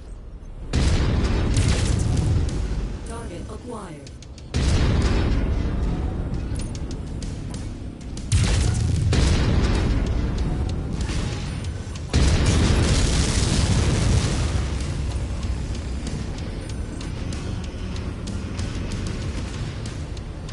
Target acquired. Target destroyed.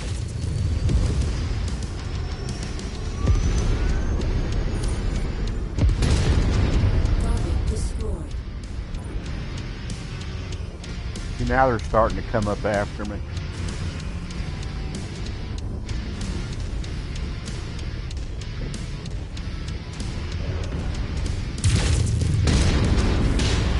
Target acquired. Target destroyed.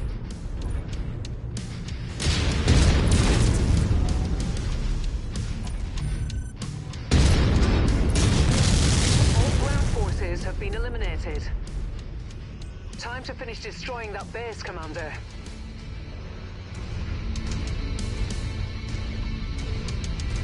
And if you want to get a better view of your tactical map and the area around you, on the PlayStation, that's the little big pad in the center. Different platforms are different.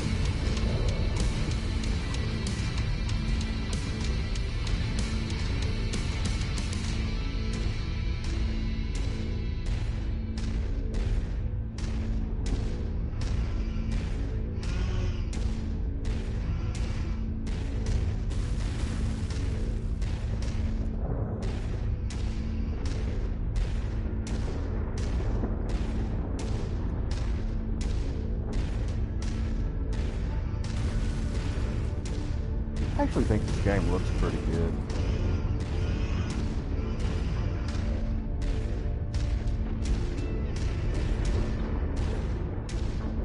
Now on these first 3 missions, there's no, or till after we get into the world, out away from these tutorial missions, there's no loot to be had.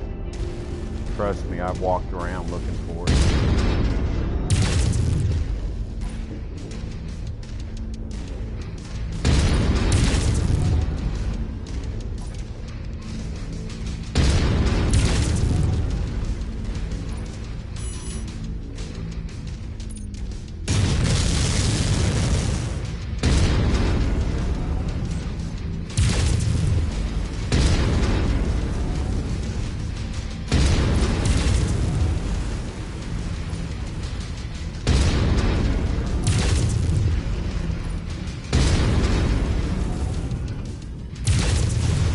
Remember, anything that can blow up will damage your mech. And when another mech blows up because of a core breach, reactor explosion, you want to be sure and not be around it, because it'll do pretty good damage to you.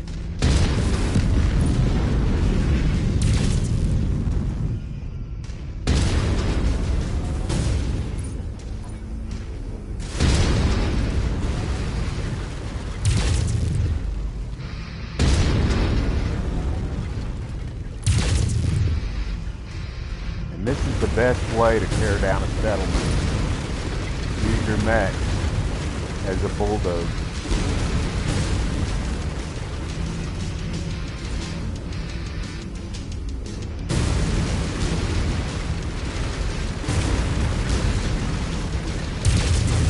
Excellent work, Commander. Now get to the extraction zone. Roger that. See a couple of gunships coming in.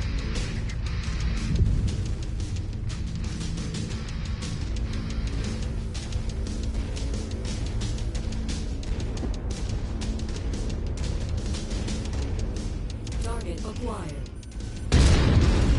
Target destroyed.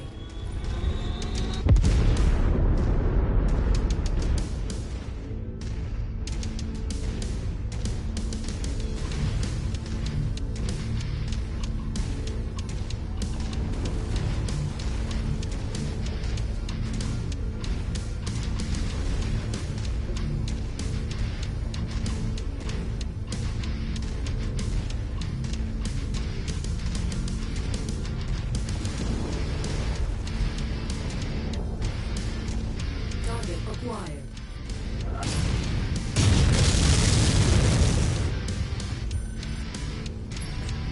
I'm detecting an unknown battle mech fast approaching your position. Very fast. When you see it, get a sensor lock on the target. Target spider. Copy that. Remember your combat training, Commander. Enemies will have a harder time hitting you if you keep your mech moving. I advise you to stay mobile and keep to longer ranges. Looks like these raiders somehow got their hands on the spider mech. It's fast, but lightly armored. Avoid letting it get behind you. That spider is a slippery one. What it lacks in offensive capabilities, it makes up for with speed and agility. A deadly combination if it gets into your blind spots. This one seems to have pre-existing damage on its right leg. If you're having trouble hitting the critical areas, try focusing fire there instead. You may be able to wipe out its mobility advantage.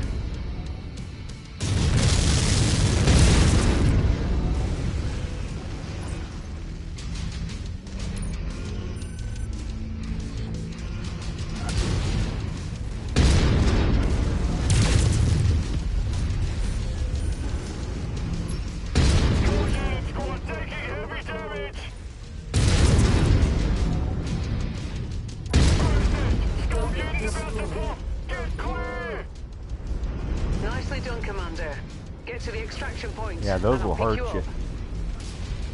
Target acquired.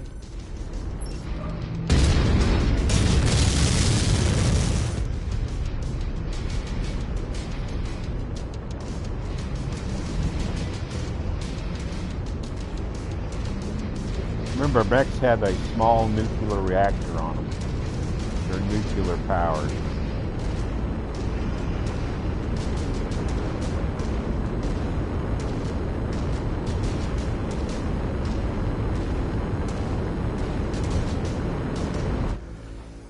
Okay, so the next mission will be the last of the tutorial missions, and they're not really tutorials, but you can't bypass them. You got to take them.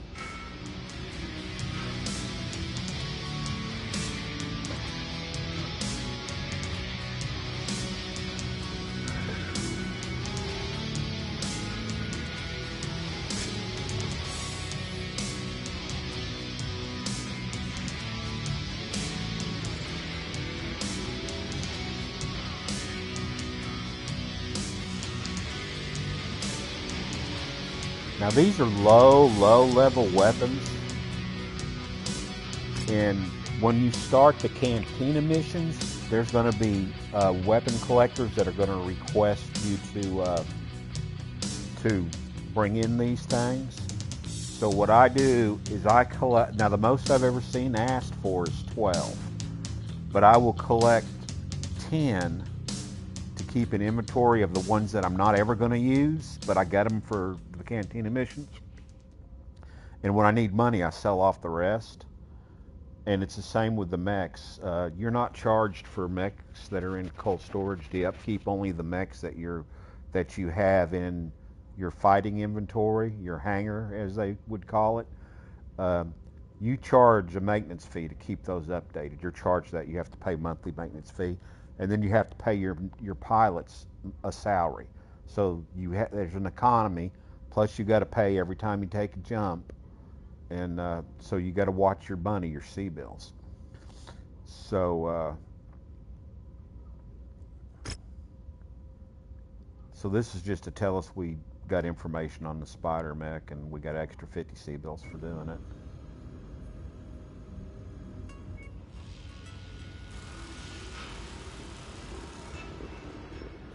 Where you at? There you are. Hey there, Gov. Oh yeah, we finally got a name for these bastards who've been chasing us down. Black Bloody Inferno, eh? Well, that's a load of bollocks, isn't it? You know what a Black Inferno is? It's bloody smoke, mate. All right then, nice chat. Gonna get back to work now.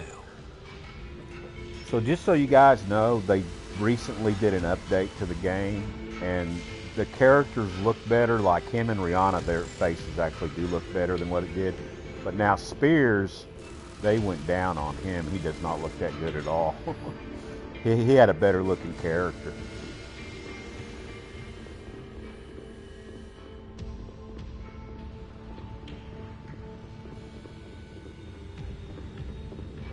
But she definitely has a better looking face, you know, so they did an upgrade on her and him. Hi, Commander. Thanks to your efforts, the mining company have kept their word and booked us transport on a jump ship. Spears has also obtained a new mercenary ID number. So, all we need to do now is choose a new name for our merc outfits, and we're good to go. I'll leave that up to you. Once you've registered the new name, come back and see me. Will do. Okay, so I did this in my other videos, but there might be people watching that hadn't watched before. I've been playing MechWarrior. I'm going to be 66 at midnight. I've been playing MechWarrior since I was 28 years old, back when we had 36K and 56K modems, and it actually started out with 28K modems for your telephone. And my first computer was a Macintosh, first new computer I bought. And it came, back then Macs came with all kinds of bundles. And it came with some games, Rainbow Six was one of them, but it had MechWarrior 2 3D version.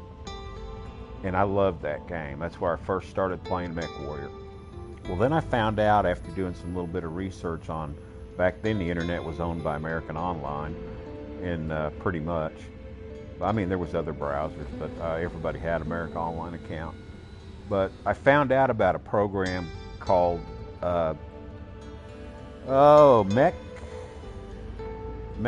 or something. I can't remember. God dang it, Sonny. But anyhow, it was a program where you could go out online and play against people, you know, teams against teams. And it played Macintosh version against the DOS version, or Windows 98 and Windows 95 back in the day. But so you could play with them back then, cross-platform, I guess you'd call it. And so I started playing online just for the fun of it, and I liked it. But I ran into a group of guys. They were all older than me, like I'm going to say at least 10 years older than me, maybe more. And some of them are still around there. I think they're all still around. And they were called Lords of Destiny. And back in the day, there was a web page you could go to that had the Inner Sphere map and the different battles that were going on. And it would have, like, you know, this planet, Lords of Destiny fighting for House Steiner to take to possession against whatever the other mercenary team was for whatever house they were defending. And you would battle, and then they kept score on who was winning and stuff, and you bid on battles. I mean, I was just a grunt. I just fought. I don't know how they actually did the bidding and stuff. They just said, come here, blow this up, and that's what I did. But it was a lot of fun. Did it for a long time. Then MechWarrior 3 came out, and all the guys switched over to it. Well, I'm on a Mac. They didn't make it for Mac. Well, thank God they didn't like it, so they came back to MechWarrior 2. So I played with them for some while. Then when MechWarrior 4 came out, they fell in love with that game. And so we used a program called Roger Wilco where we could communicate with each other. And I would go to the draw. See, we practiced every Tuesday and Thursday and fought on Saturdays or Sundays for the tournaments. It was either twice a month or 4 times a month. I can't remember. But anyhow, it was always a Saturday or Sunday match. But we always practiced Tuesdays and Thursdays. And I would go get on Roger Wilco and talk and listen, but I couldn't fight. I could communicate with him. I could listen to the battles, listen to the tactics, but I was just a bystander. So I went out and bought my first PC just so that I could play with him guys. 750 megahertz Pentium 3, 2 gigabytes of RAM, and a 2 gigabyte or a 1 gigabyte video card. So that shows you back then the games and stuff didn't use near as much memory, but they're not as graphic as tense and complicated as they are now. But anyhow, so they went by the name Lords of Destiny.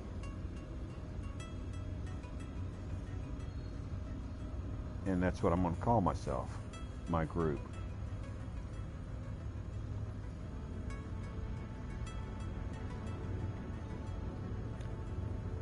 I've typed it in before.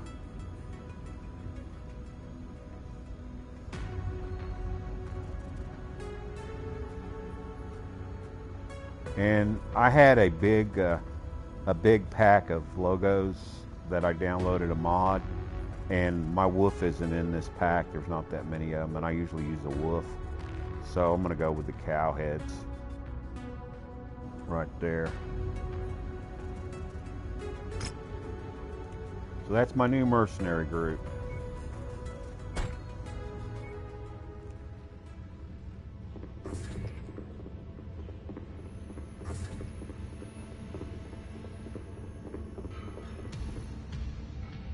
Okay, Commander. Everything is set for our departure. The transport contract with the mining company is a false flag Spears and I set up with their cooperation. The mining company has legally hired us to transport cargo for them. But in reality, there is no cargo. Just a destination and some very convincing paperwork. So, where are we headed? We've been asked by Spears to help him out of a jam. I think we owe him. I agree. What's he need us to do? Spears works for Interstellar Expeditions, one of the largest archaeological collectives in the Inner Sphere. They do archaeological digs and conduct research into abandoned Star League-era facilities in the pursuit of lost technology from before the Succession Wars. One of the expedition's dig sites has come under attack. A rogue mercenary group is intent on pillaging a Star League supply depot that IE uncovered on Brookland Prime. We're going in to help protect the site. Spears will provide more detailed information on what exactly we're facing once we arrive. For now, I've uploaded the coordinates into the nav system. I haven't got that yet. Before we can launch, you need to sign up. I'm retired and on a budget, system. and I just bought the DLCs I could afford. Now, when I get my check in next month, my Social Security check, I'll probably buy the other 3. I just, bills and fixed income, that kind of stuff. And I'm actually not retired by choice, or I'd probably still be working. But anyhow, this is my hobby, playing video games, mowing the yard, and taking care of my dogs. That's about it. That's about my life in a nutshell. Well, I got a wife, I gotta be irritating to her every chance I get. But so I haven't got them, but I will get them. I've got the first 4 because those added the most content, and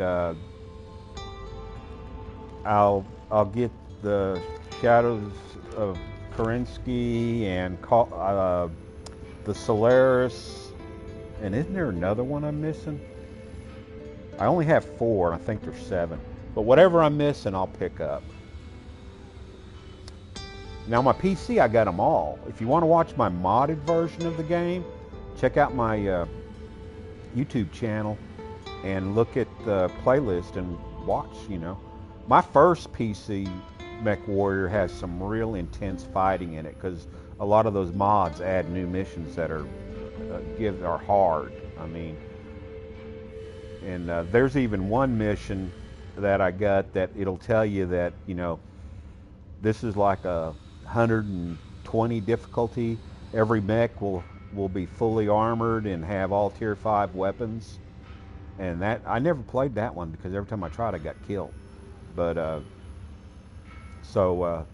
but that's part of the Coyote mods, which is, what platform is it? Oh, this is PS5. This is I don't know, I got a wild hair up my butt and decided I wanted to play the game without mods, and it's been a challenge. But I played it up to level 9 just for playing it, and now I've decided I'm going to go ahead and share what I've taught myself and learned how to survive this game without mods, because I've been a cheater, or whatever you want to call me, because on my PC it's modded pretty good.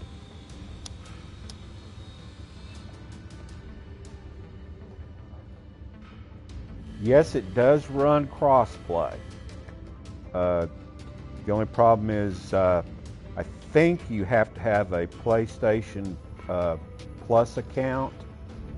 I think one of the people does. I don't know, but I can't. I had to drop all my gaming subscriptions. I had Xbox, I had PlayStation, I had EA, and I just canceled them all because that $29, $12 a month, that crap adds up, you know.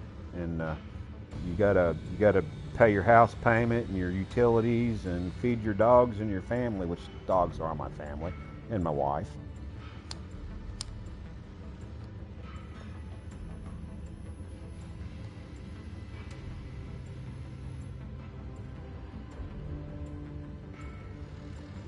I played Destiny before. You're talking about the game. Matter of fact, I got Destiny 2 on this game. But yeah, you can play on any platform.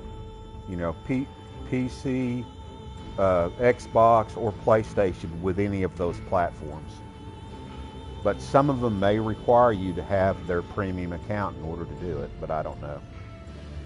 I'm pretty sure on this game, at least one person in the party has to have a premium account. But I don't know, I haven't tested it yet.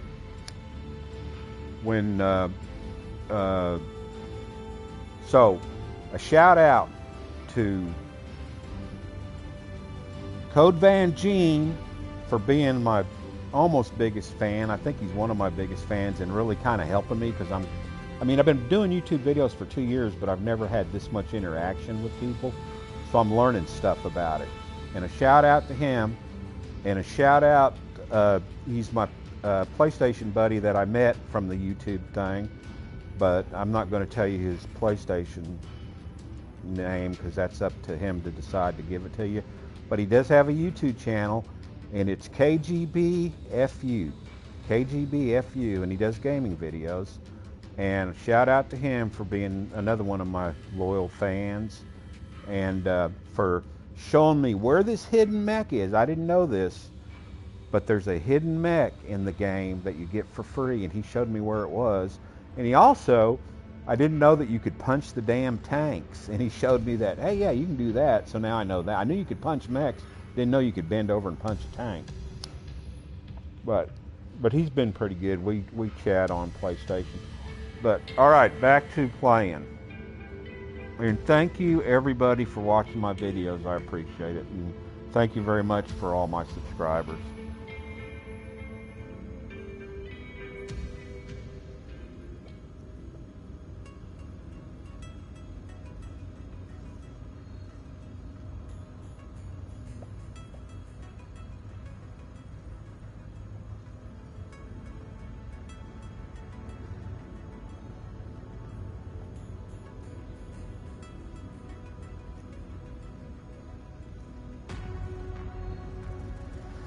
So there's a mining colony under attack, and we got to go, and they have a mercenary group already there trying to defend it, but they're losing, and we got to go help them, or I got to go help them. This is where you pick up your first free pilot. So I gotta fix my mech, and everything looks good except the armor.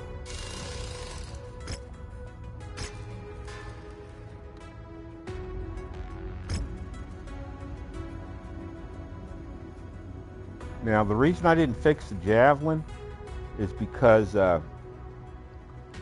it's going to be cheaper to fix them in an industrial hub. Now, depending on how far the industrial hub is from where you're fighting, it may actually be cheaper for you to do it while you're out in the world instead of an industrial hub. You just got to kind of weigh it out, how close they are and all that. Because some of these times, you get an industrial hub that's too far away.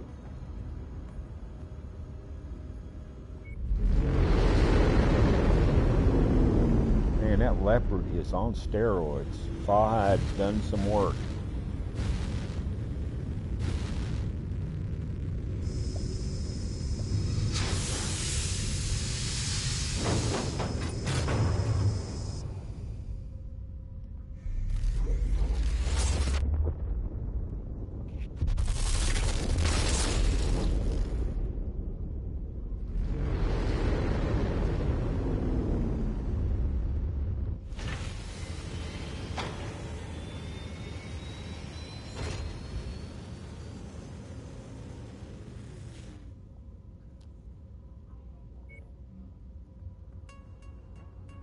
Remember, my opinion, you need C-bills at the beginning so that you can take care of yours. Because I'm serious, I have actually played this game one time where I didn't have enough C-bills to pay my bills, and I have enough C-bills to jump someplace to try to make more C-bills. So money is very important. Cool, well I hope it's good. Keep me informed, Code. I did a shout out for you, by the way. Appreciate you.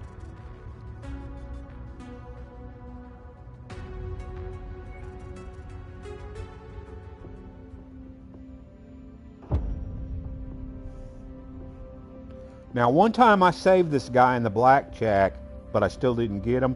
There's a mod called Last Man Standing that actually you get him and his mech. You save both these people. But not in the game. Attention. Prepare for battle mech departure. Oh, if I'm talking too loud, tell me. Stand clear.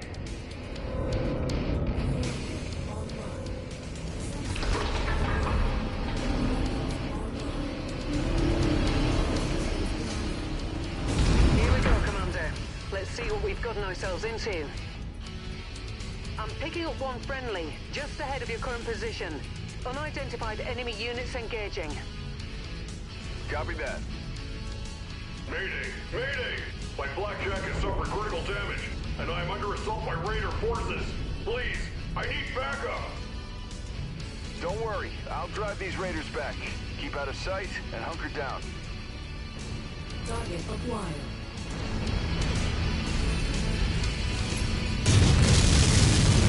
Damn, I could have saved him. Shake it up, Commander. The dig site still needs defending.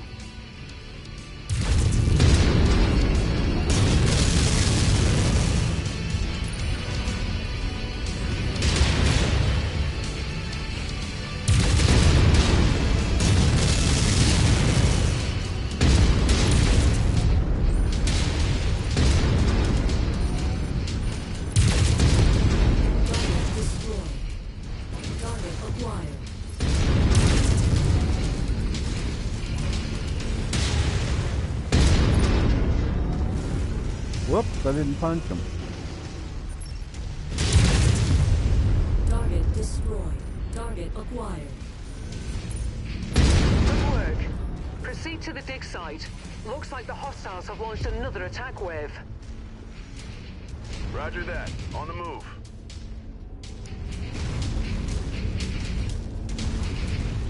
Another friendly under attack, Commander. Straight ahead. You made it. Thank God. Pick a target and have at them. I could use the help. Target destroyed. Target acquired. Target destroyed. Target destroyed.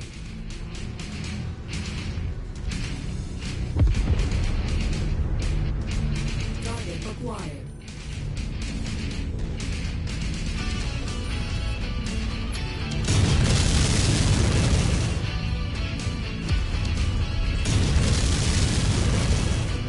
Target destroyed. Target acquired. Target destroyed. Target destroyed.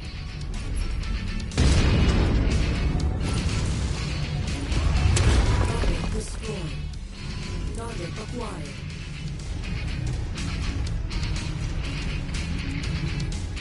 In this game, it's always good to take the high ground. My opinion.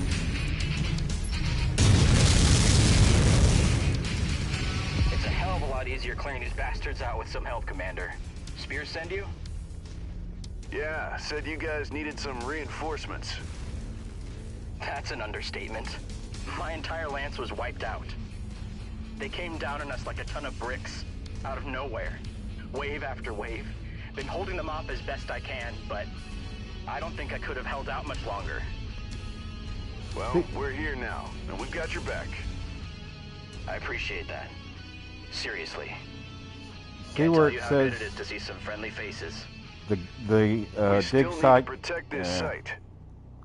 Copy that, but they'll be coming back soon enough. My favorite like I mech, said, they attack in waves, and they haven't shown any signs of letting up. This one in the beginning. Oh, it's got to be the Cyclops. defensive Cyclops turrets. is my Those favorite should mech. help. Yeah, I set them up when they started digging. There's a turret generator close by, up on the Now, hill. if I It cycled had off after the third or fourth wave hit us. It's still up at the classic moment. mech You wanna try pack cycling it back installed on this, I'll like let I you did on my six. PC, it would Sure be the thing. Argus. I really love the Argus. For 60-ton mech and the firepower it has, it's awesome. Hostile contacts. Takes a lot of Inbound. damage, too. Looks like a mix of airborne and enemy armor, Commander. But for the vanilla game, I'd have to say the Cyclops.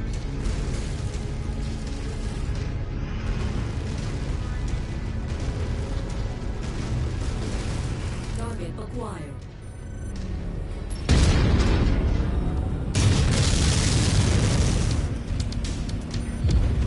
Target destroyed. Target acquired.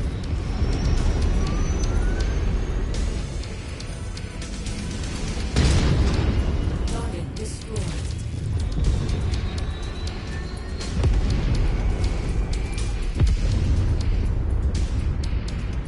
Turrets are now online and active, Commander. Target acquired.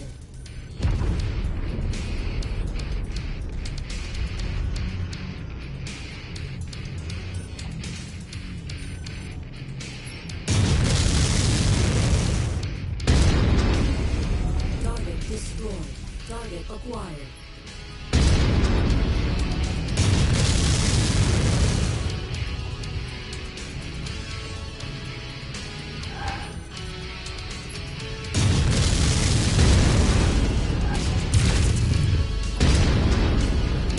The only thing I know about the lore of the game is what I get from Black Pants Legions. I like watching their videos. Their MechWarrior lore videos are excellent in my opinion.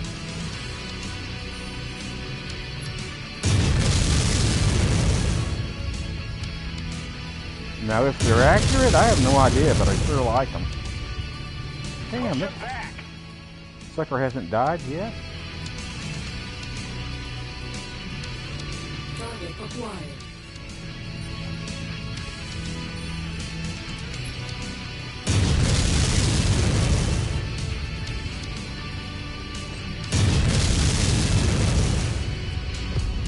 Target destroyed. Target acquired. Target destroyed.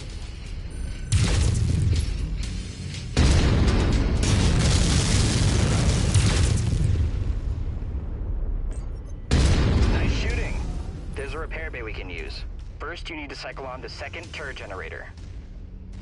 Okay, I'm on it. Multiple hostiles converging on your location, Commander. I'm picking up 10, 12 bogies this time. So I told you, these guys never quit. Stay on them. In my PC version, I have a mod that puts 40% of the maps have repair bays, and they don't get destroyed, and they'll repair the whole lance when you get repaired. But in this game, you hardly ever find a repair bay. Keep up the pressure. And they only last for one use. Target acquired.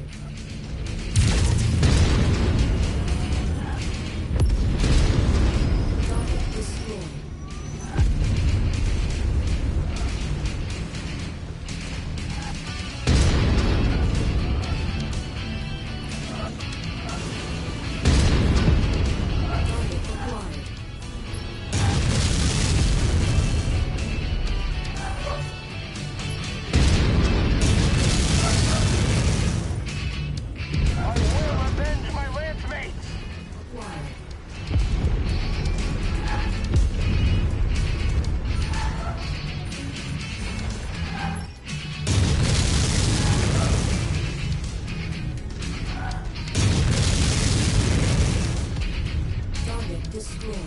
Target acquired.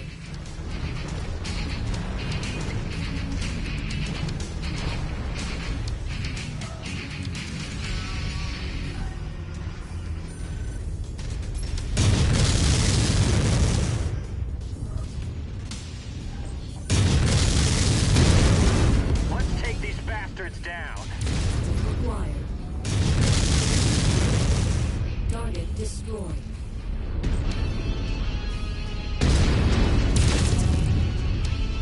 Target acquired.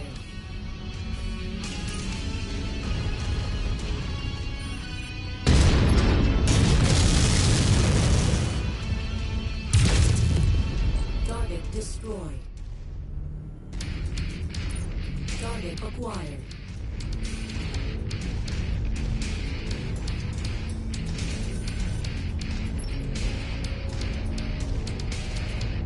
I swear, these Star League ruins bring nothing but trouble.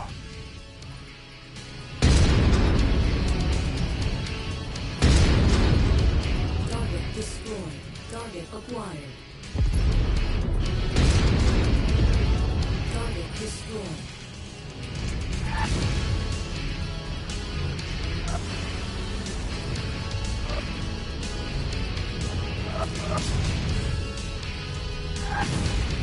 Target acquired.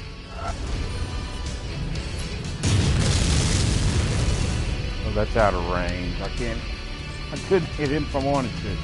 For all we know, we're all just fighting over some random forgotten city collapsed hundreds of years ago in the early succession wars. Target destroyed. Target destroyed. Target destroyed. Target acquired. Target destroyed.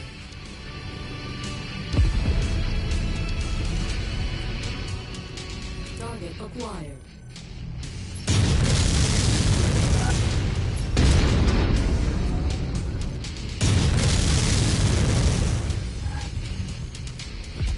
Even in the unlikely event that they do find a data core, I'll put C-bills down that it's either The destroyed, Atlas is a corrupted, very or good mech. heavily encrypted. It's just too slow for me. If in the 400-ton drops, I try to have 3 Atlases and my Cyclops, and I max those Atlases out. They're one of the few mechs that have enough room to load up on the biggest weapons and the maximum armor, and get a bunch of heat sinks on them. I mean, Atlases are awesome. Enemy dropship approaching, Commander. Uh-oh. Looks like they're bringing in the heavy guns. Time for some battle, and I gotta get picked up. Claim to this site. It's ours. There's no shame in admitting defeat, my friend.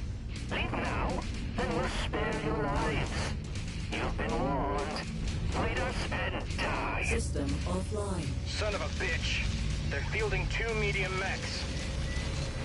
The bigger they are, the harder they fall. Let's go get them.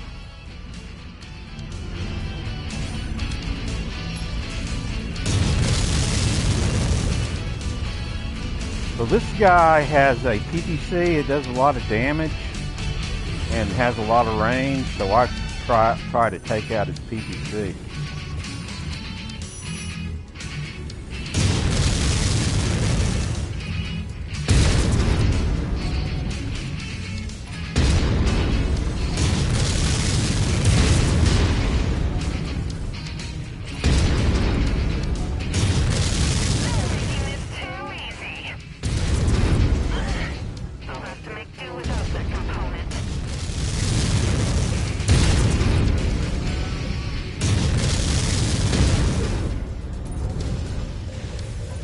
I'm overheating. I suck at heat management.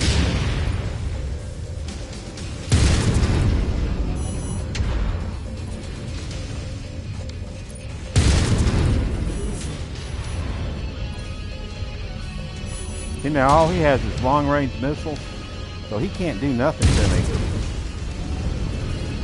As long as I don't let him get away from me.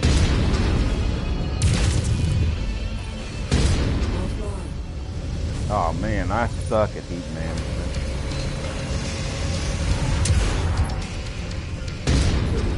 Weapon systems are down. Reactor compromised. Destroyed. Target Clear my acquired. back.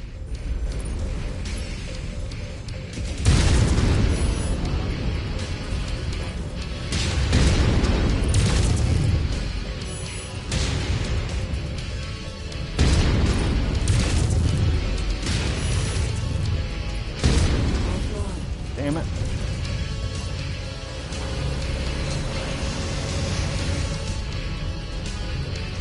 New target assassin. That's the last of them, Commander. Hell of a job. Spears will be impressed, as he should be. A new Merc outfit is already on its way to secure the site. Hang tight for now. I'm coming to pick you up. So any mech that only has 2 weapons on it, I don't Commander. use it. I Just sell wanted it. to say thanks for the rescue. Things were getting pretty grim before you showed up. I lost some good friends today. Good pilots. I don't think I could have held out much longer myself if you hadn't dropped in. I appreciate it. I'm glad we were able to help. Just wish we'd gotten here sooner. Me too. You know, we could always use another pilot. One with your skills, he'd come in awful handy. What do you think? After today, hell, it'd be an honor to serve with you, Commander. Then consider it done. Welcome aboard.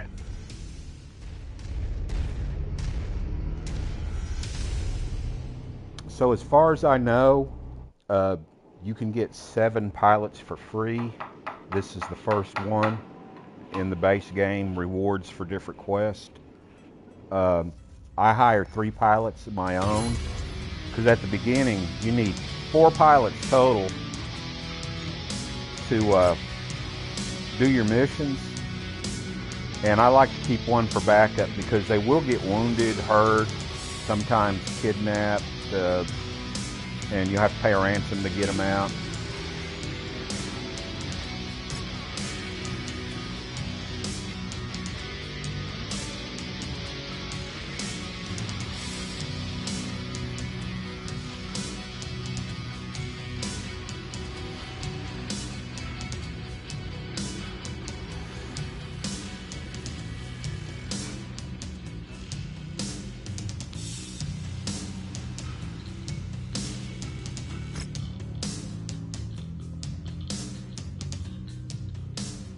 Yeah, I've never fired one, and I've had as many as, I think, 13 or 14 at one time in my PC game.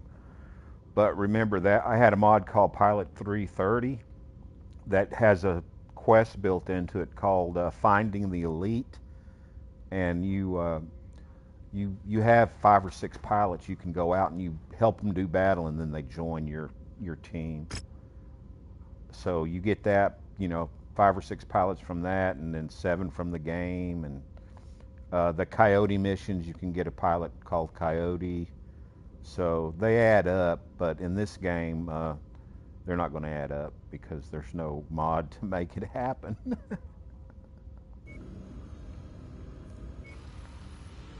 So now we're going to find out about industrial hubs.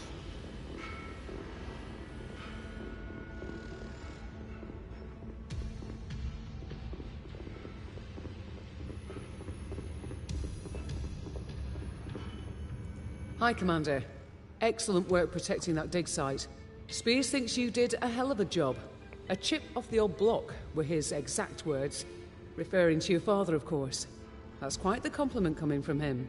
As you know, your father and Spears did a lot of work together over the years. Proved quite lucrative, too. For both of them. Hopefully, we can continue that relationship. Let's hope so.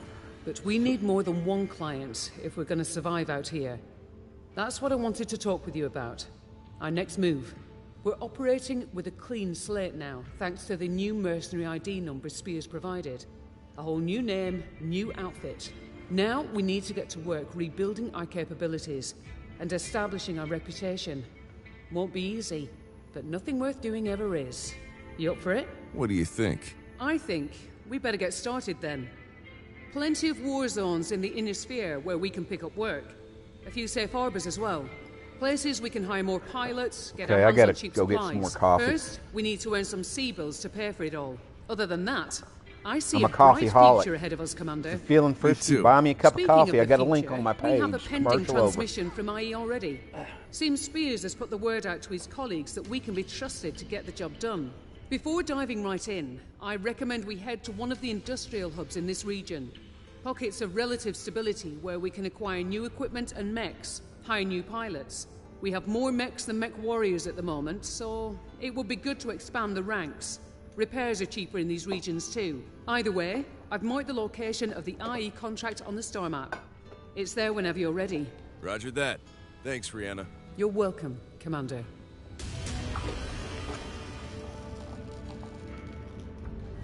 So a little note about selling stuff, because you'll get a lot of extra junk that you won't need and some mechs, but you got to save mechs for the cantina missions, because you get really good rewards for the cantina missions. And once those are unlocked, I really recommend you never go out without all 6 of them, because you never know what you're gonna run into while you're out there. And they pay good.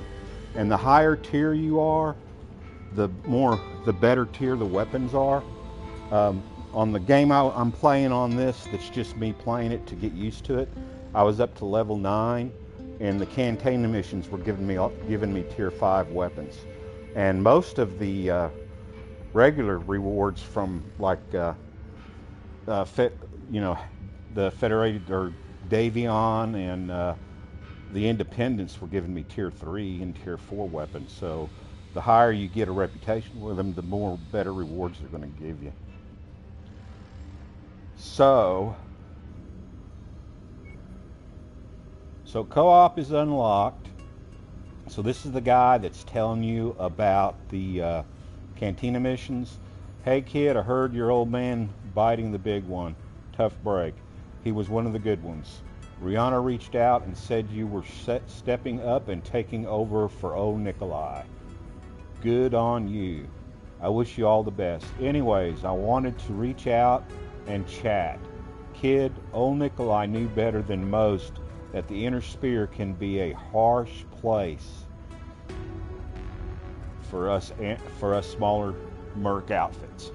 But there is also a lot of need for our services outside of what those Comstar stooges over at the Mercenary Review Board will put into one of their, I like Capellan. Oh, I dog beat the Capellans and the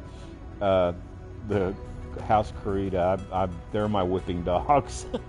I try to stay on good graces with Davion and the Independents. Now, these guys that are going to give you these cantina missions, they're all pirates. So you can still beat the hell out of pirates, but stay in good standing with them, because when you complete a mission for them, you get reputation with them.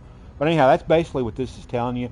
At level 4, you're going to unlock the Cantina missions, and you're going to be able to go out with 6 missions at a time, and you're going to have, like, there's 6 different types of missions, and as you level those missions up, not only do you get loot and you get C-bills, you get upgrades for your mechs.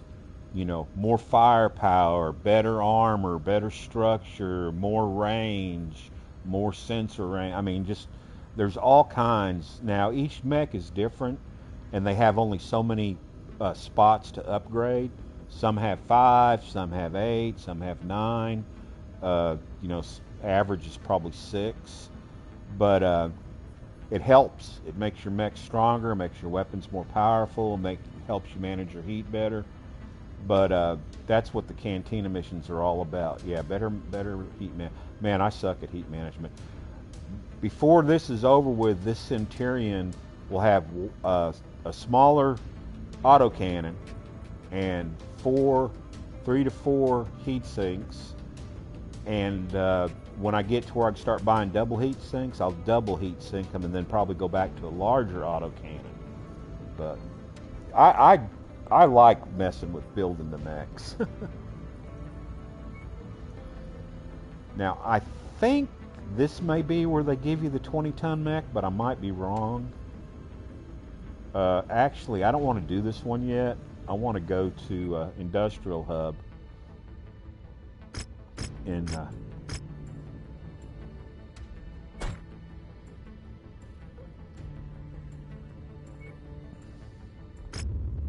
oh, and also in my modded game, it only costs 10,000 to jump per solar system, and it only takes 7 days. This thing, man, 50,000 per solar system in 27 days. My God. So here's where you save money rebuilding these suckers.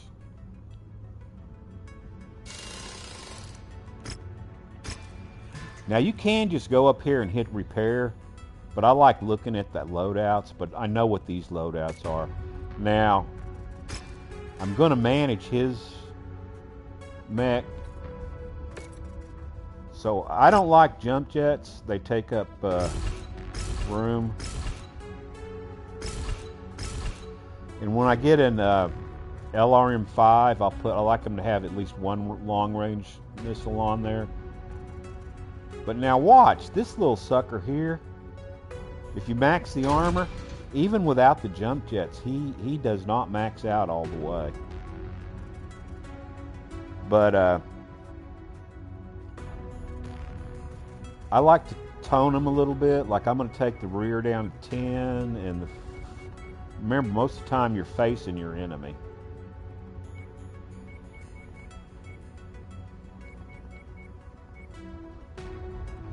And then actually I'm just going to leave, yeah, let's do 2, round this off.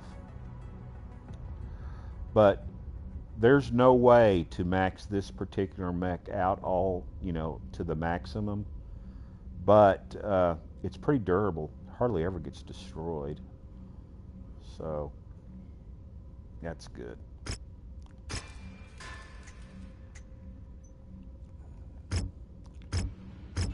And I only hire female pilots because I'm a guy and I like girls, so what the hell. Meet you in the ready room. Ready for action. Nice dropship. My combat skills are meant to impress, sir. 26. I've seen it all. My combat skills are meant to impress, sir. All right, you're hired, sweetie. Great to be on board, Commander. Let's fill some body bags. Now, I actually need 2 more. Let's jump over to this one here.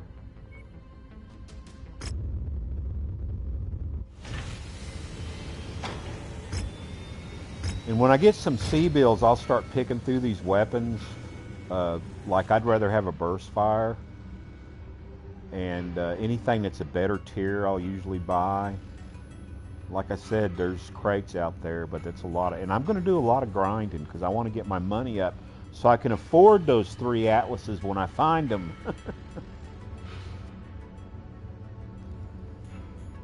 See, there's nothing in here I can need at all, especially right now.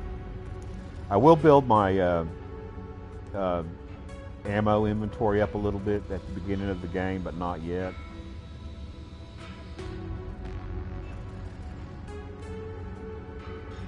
Now, if I had enough C-bills, we'd go chase down that mech that I told you about. Just it's going to cost us a lot to get there. Meet you in the ready room. You're ready to stop wasting my time? Affirmative, Commander. I'll be in the hangar for... I hope your techs know their stuff. I'll be watching. Fahad knows his stuff, lady. Come on aboard. Seems we're on the same page. Now, where's your hangars? In the closet. Oh, you mean the hangar, the mechs. Okay. I can actually get by with those two for now, but the thing about it is after we're done in this area, let me read that. I got to look at that on my phone. Starts a new campaign. It starts you with an atlas. Holy cow! Well, I like that. I'll remember that when I get that DLC. I may have to start a new campaign, start this thing all over again. How do you get an atlas anyhow? Does it just appear on your Leopard? Yeah, do I want to hire another one? Because what happens is these pilots in this area, they disappear after you start the first mission. You can't hire any pilots.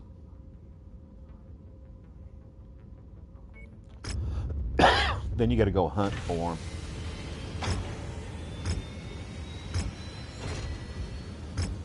You're ready to stop wasting my time? I've seen it all. Now, let's do this, Commander. Ready for action. Nice dropship, but boring as hell. No women. Come on. Where's all the girls? Where's all the kick-ass Angelina Jolie type women?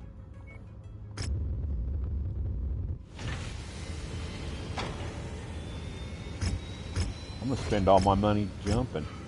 Affirmative, Commander. Finally! I've seen it all. Meet you in the ready room. Oh, screw this. I'll find one sooner or later. I have 4 pilots now, so I'm good. So let's see how far that mech is from here.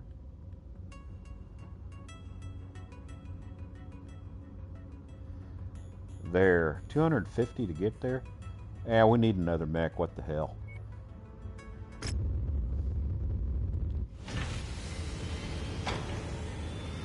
So, this is kind of long and drawn out, but Rihanna tells you a story how she was once, her family was part of the Black Watch, which if you know anything about the lore, they were the, back when Star League was around, they were the personal guards of the Emperor, whoever was running the show. I'm trying to remember his name.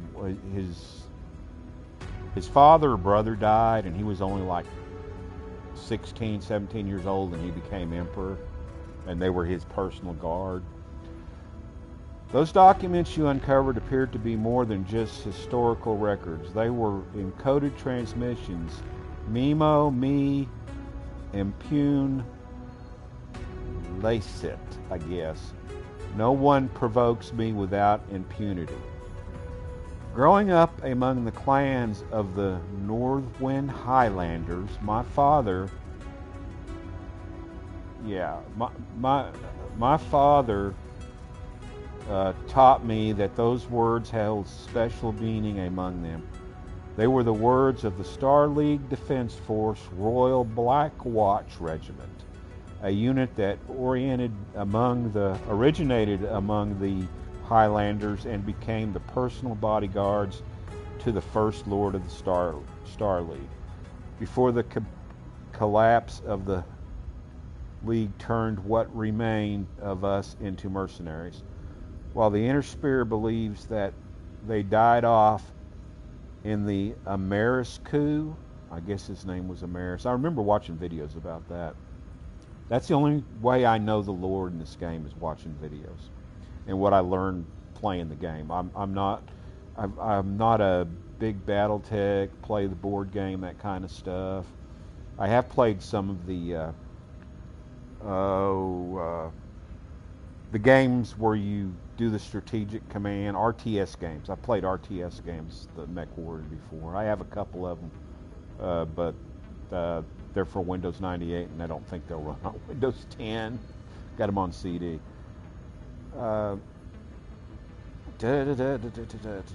Preceded the collapse of the League. My father believed that some survived and began to stage guerrilla actions while hiding their advanced equipment. Among some of the Highlanders, Nemo me impune lacet is used to indicate code messages hidden coded messages. When an assisted Kramer, the Black Watch fought the usurper forces so ferocious that he ordered the tactical.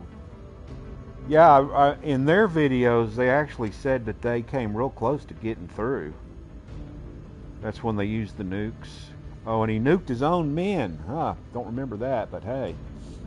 He was a cutthroat. I mean, giving a kid a laser pistol for his whatever birthday, grad, I don't know what, and then using it to kill him, that guy was cutthroat.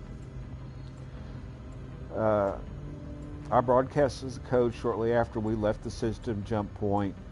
And and a shout out to KGBFU for telling me how to find this. So he's one of my PlayStation buddies, and he's a YouTuber. Check out KGBFU, and he does gaming videos. He's like me, he's small time. I'm small time. I'll probably always be small time.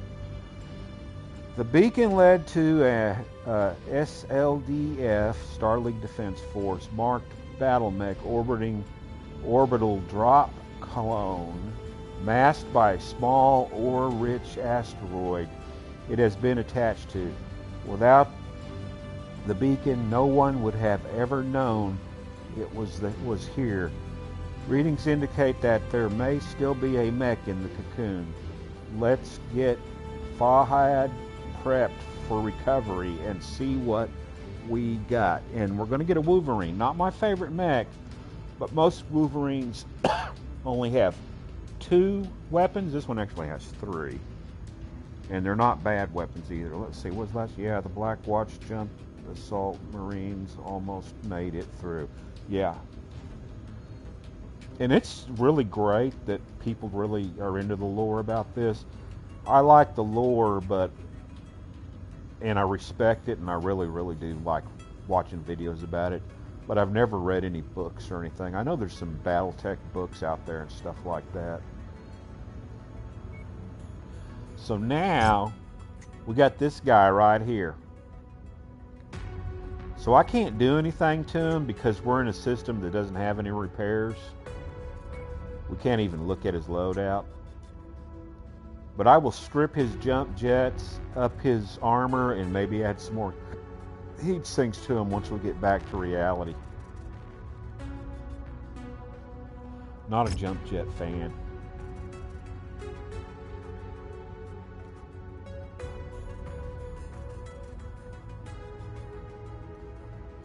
See, I'm not sure, but there probably won't be any people to hire now.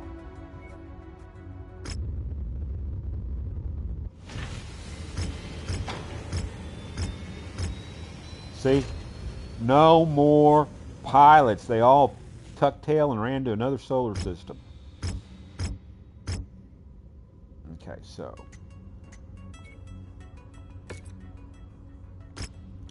I love that gun. The Ultra AC-5. Awesome gun. I found it in a crate in the last game that I played on the PS5, the one that I still got saved, and it was a tier 3, but it only came with two rounds of ammo, like this one, and all the way up to level 9 I have not found any Ultra AC-5 ammo anywhere. So I get rid of these jump jets.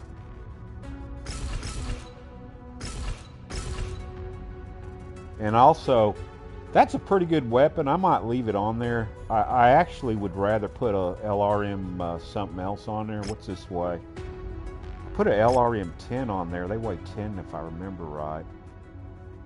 I don't like jump jets set in the base game. Pilot 360 mod includes a jump jet.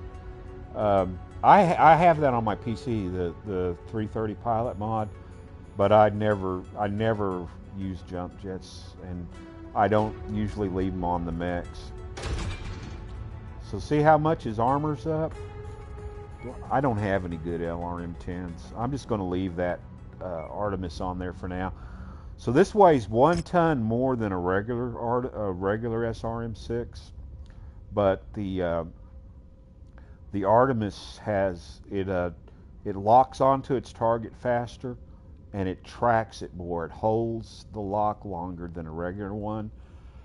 An ST will more of your missiles will hit its target. It's a tighter group, so if you have a Artemis ST, you got the best of both worlds. But I'm going to go ahead and leave that on there. Okay, so now we got the armor maxed.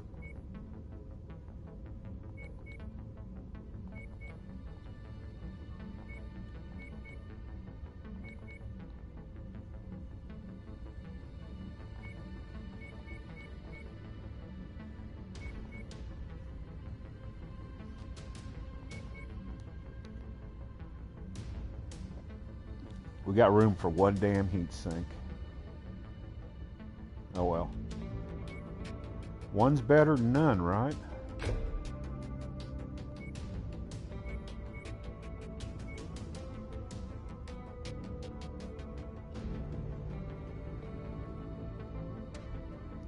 I said burst fire? Oh, well, okay, so you said you liked burst fire ACs. Well, except for this one right here. This is one of my favorites. And it is a burst fire. It's an Ultra AC 5 burst fire. And I do like burst fires. And they actually, I'll show you later on, they actually do more damage than the non-burst fire versions.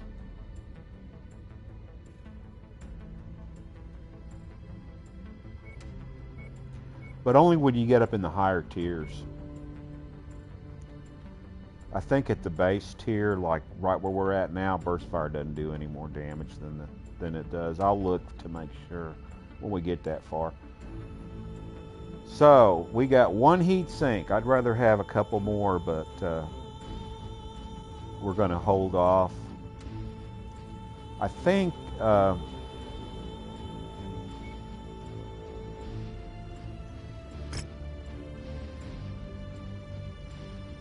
yeah, we're going to leave it alone.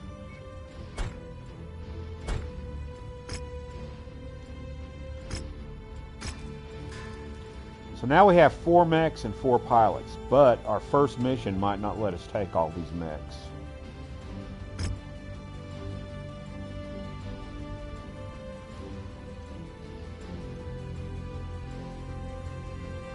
So if you look, you can see it tells you what's going on in the world.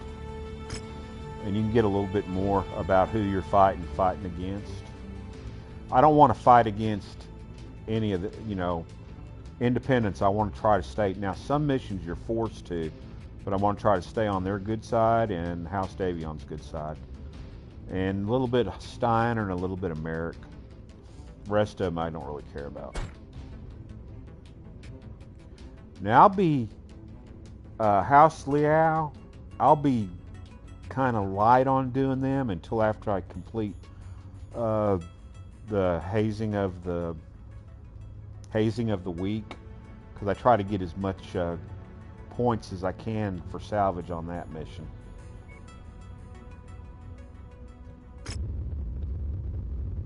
So this is probably 145. I ain't gonna read all that. I swear to God, when I read, people run. So I'll read it to myself, and if y'all want to read along, go ahead.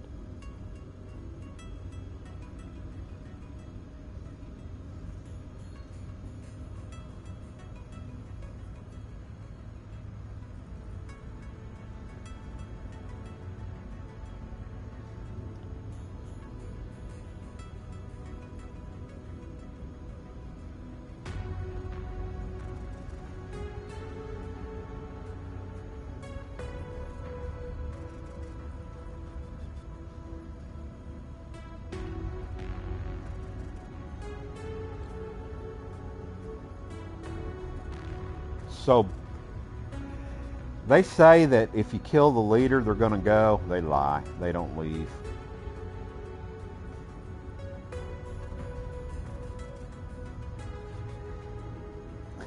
Yeah, I'm sorry. But hey, that's what it's all about. Rivalry, right? And it's all in good fun. Hope it doesn't make you stop watching my videos.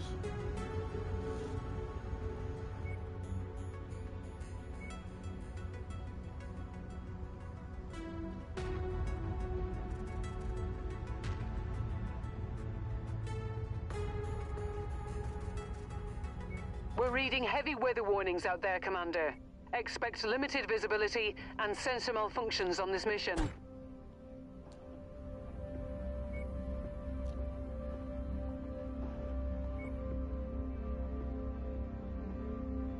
I wonder if I can take these 3. Yeah, I think I'll take these 3 mechs. Because I can't do the 30-ton mech, because then I'd be overweight, and it penalizes you if you go overweight on the drop.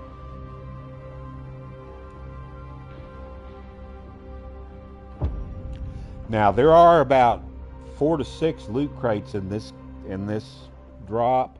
You just got to hunt for them.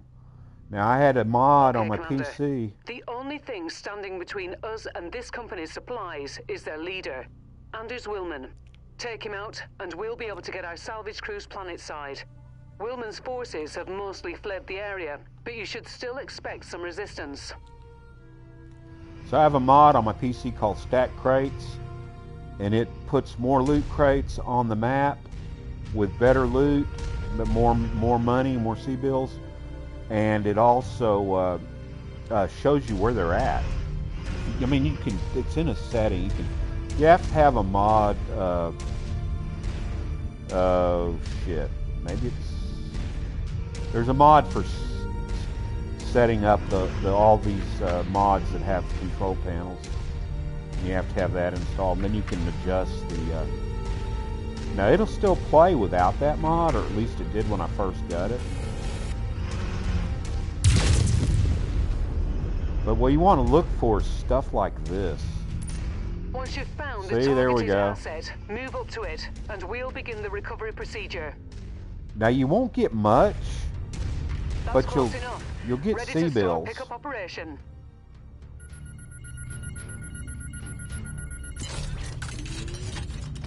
You can never have too much ammunition. Okay, so now you don't get anything when it's ammo. I mean, if you get ammo, I guess it goes back into your inventory. I like it better when you get C-bills and one weapon.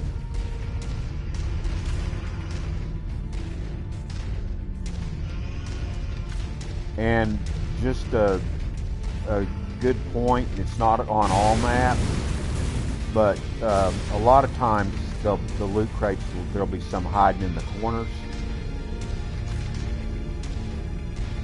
That's right, man. That's what I'm all about. So because that rock's there, I'm pretty sure there's nothing back here. But the corners are one of the best places to look for the loot crates. And then if you see any of those, you know, little rag shack or whatever setups out in the middle of nowhere, run by them, hell.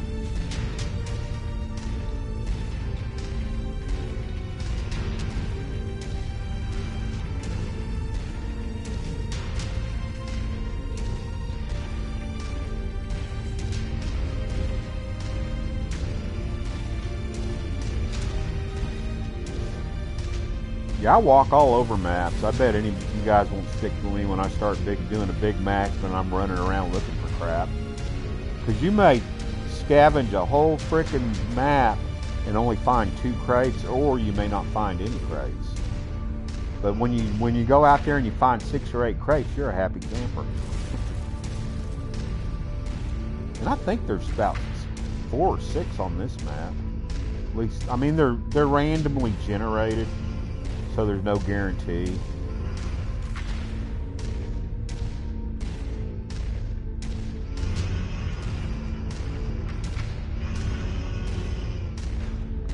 See that stuff where that little like antenna thing is?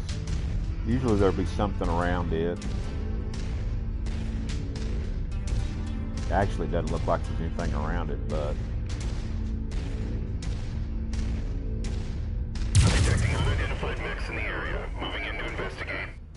Oh crap, I'm in the wrong spot. I got out in the open. I usually stay up there and shoot them down here. So now I'm out in the open. Got another one. Oh no, this is okay. This is a different place. Alright. I was looking at that building thinking that's where we were going to be fighting.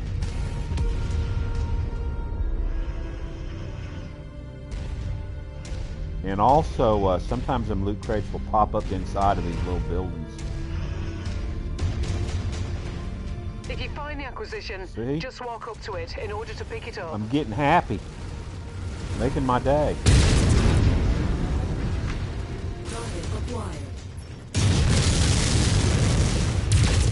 Target sent to hell. Target destroyed.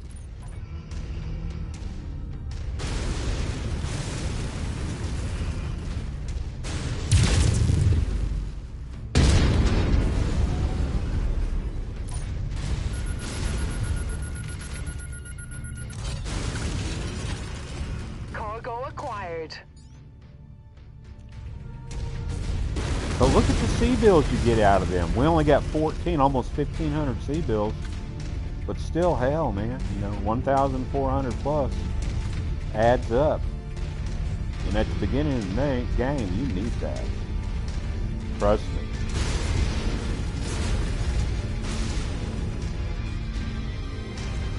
I have to save my money for those 3 Atlases I'm going to buy. I usually buy my first Cyclops when you do the Castro Lancers add-on. Halfway through there, there's one for sale that's pretty good, and I buy it.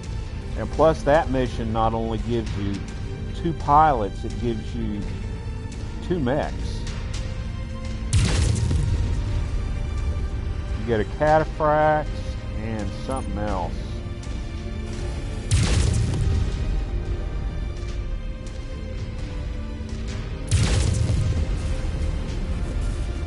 Gotta watch for those pop-ups.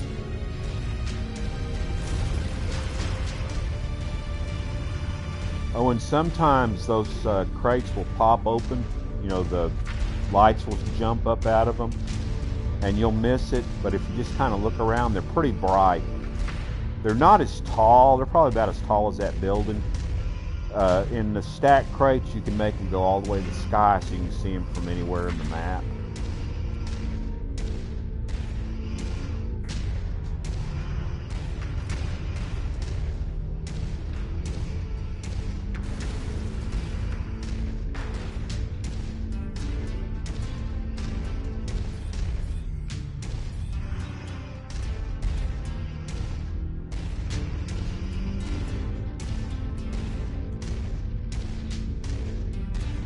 I still feel like I'm coming from the wrong side of this, but I might not be.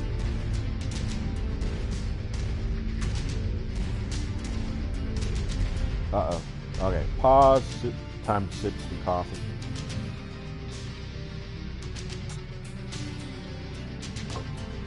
And I smoke a pipe, in case you're new. And when you hear this, that's me tapping out the ashes, cleaning my pipe so I can put more tobacco in it.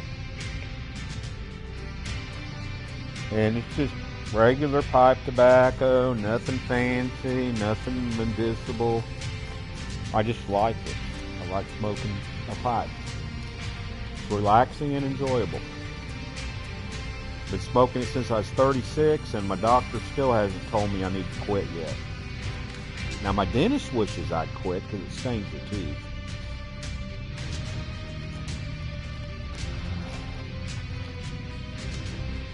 Man, I still got people watching. Thank you, everybody who's watching. I appreciate it.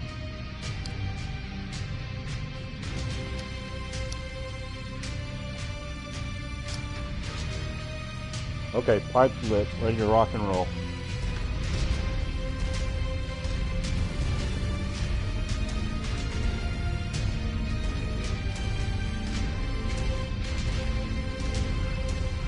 So there might be something over there, but we're going to have to battle these guys first.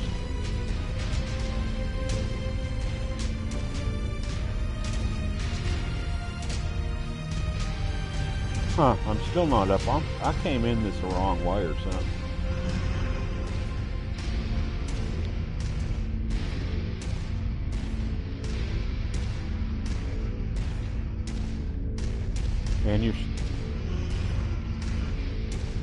And you're still watching me?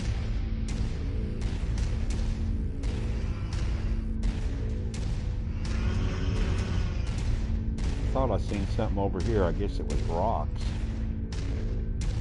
No, there it is.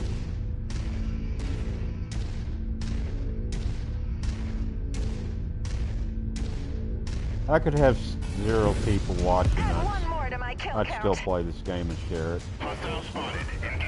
Remember, they're going to be in a playlist, and you can watch them later if you want to.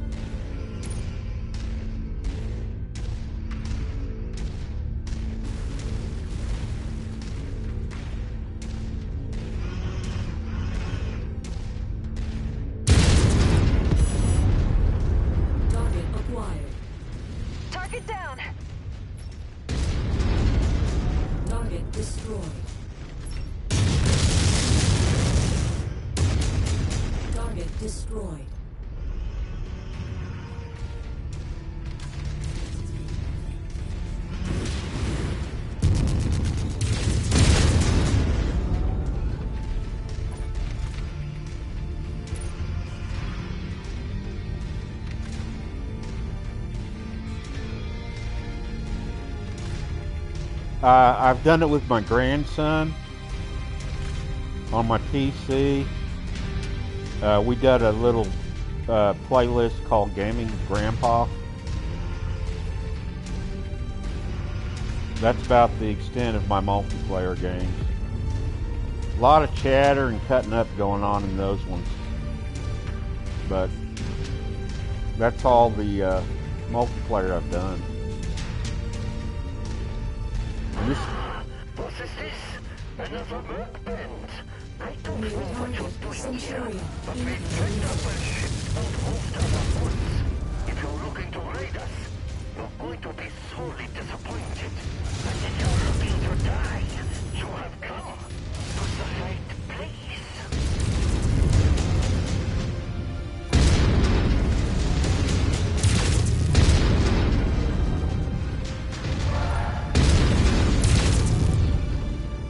Destroyed.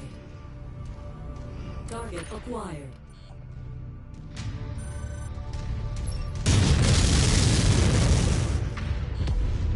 So those things are the easiest ones to do headshots on. New target, Hunchback.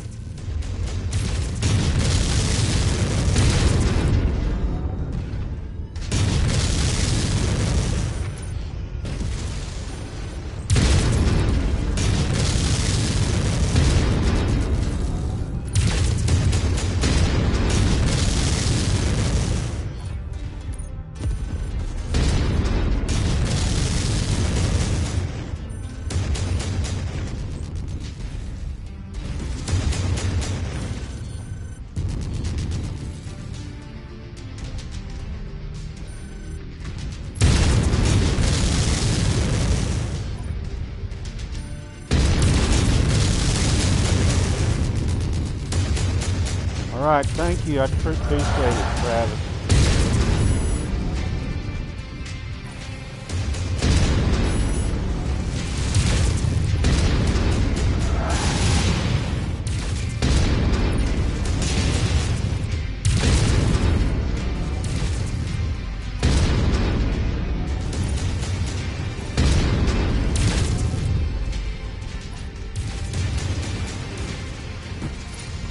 Getting me bad.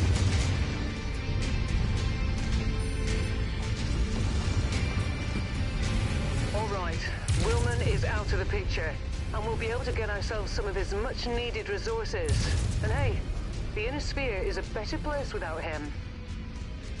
That bounty is ours. Fahad will break open a case of Timbiki Dark when you get back to the ship safely.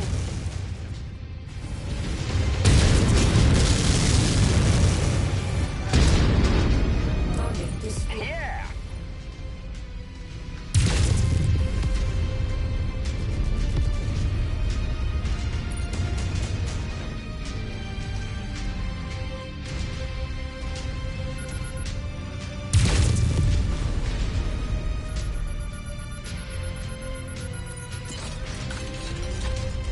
Excellent find, Commander. Beginning recovery now.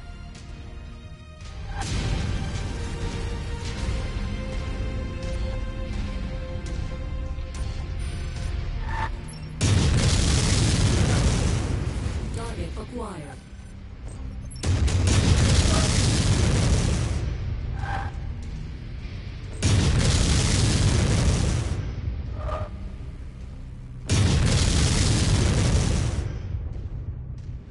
God dang, that tank's hard to kill.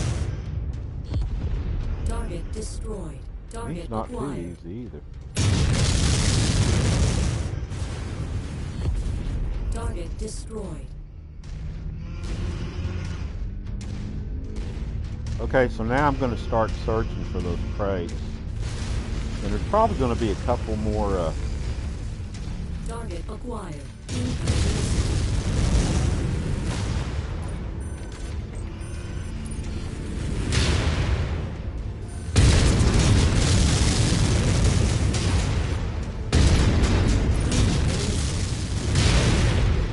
Target destroyed. I hate PPCs, man.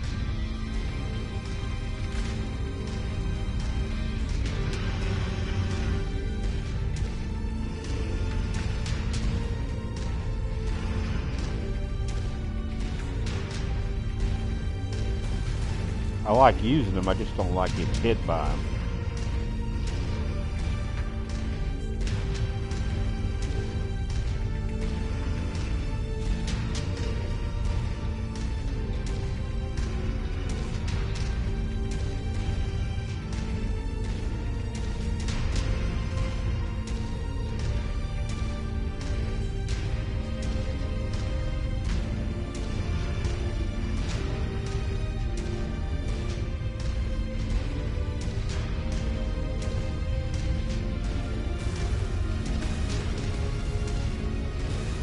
So we've actually found 3 crates already, because the one for ammo doesn't pop up there. And I did notice every time you pick up a crate, it gives you a little bit of ammo. We've already been here, I think.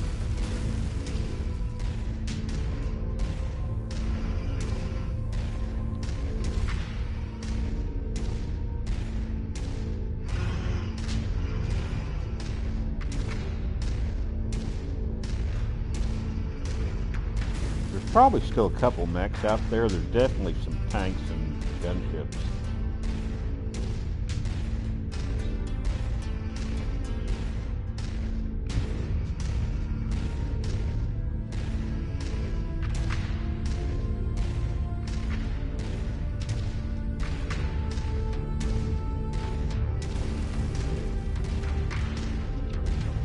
I already searched all this stuff, I think.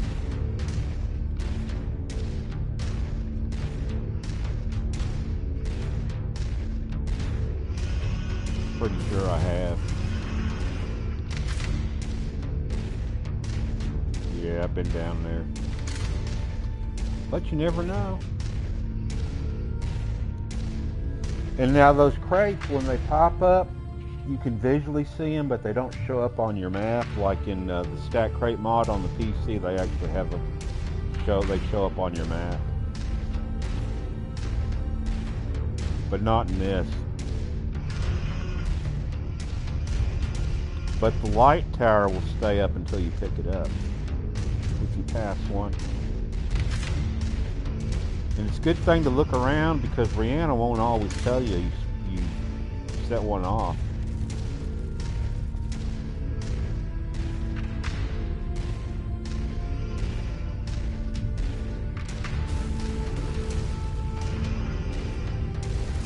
Yeah, I'm sure I did this when we found a crate in one of those little bunkers.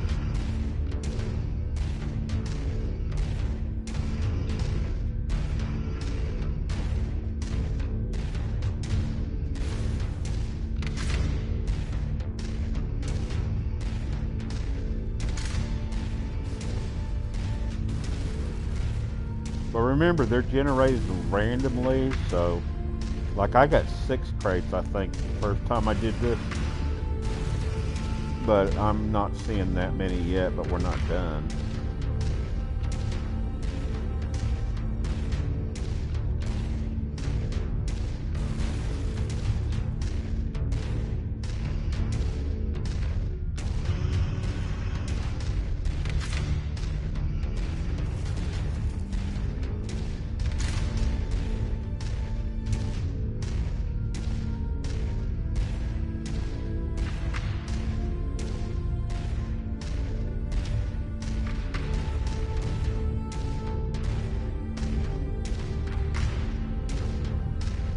Cool.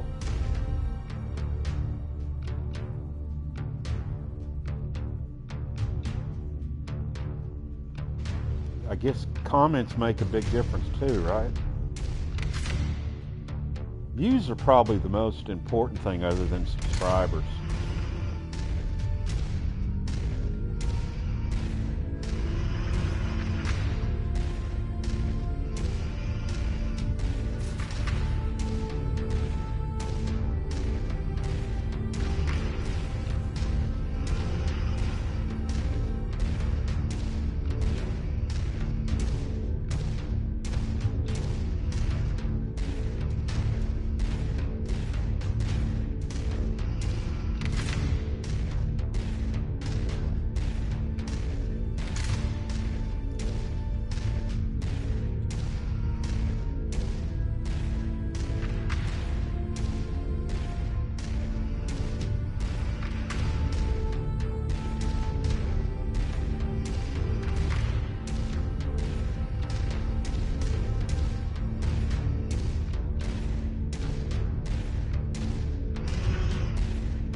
Target acquired.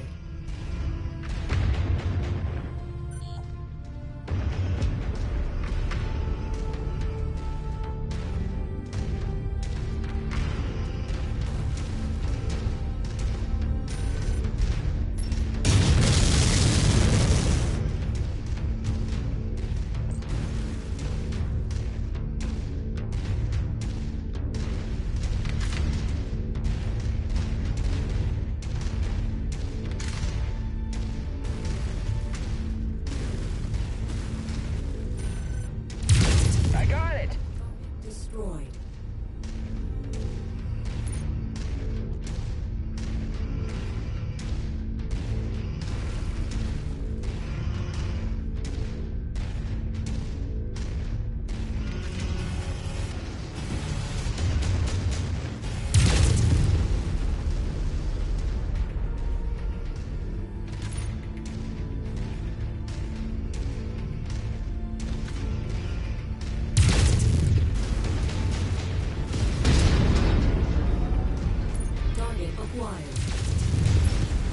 Walk on up to the treasure to pick it up.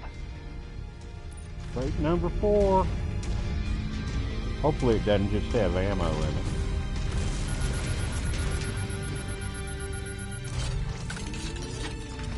Brilliant. Payload acquired. I never use chemical lasers. I don't know anything about them. Target destroyed. I just prefer a laser that doesn't need ammunition.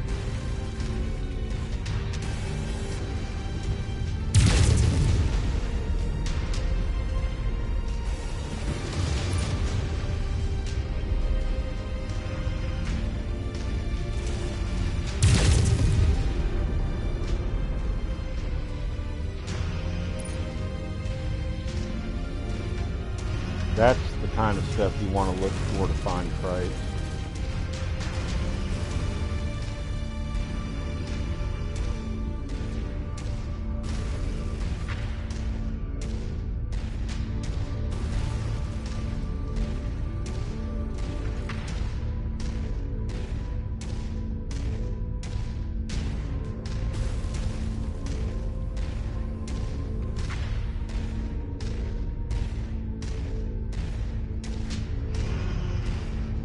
Like I said, I'm going to go out to the end over here.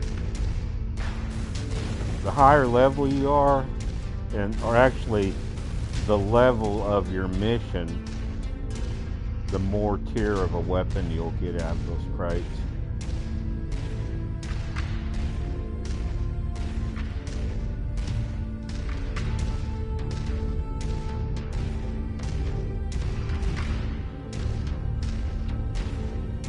Enemy vehicle spotted.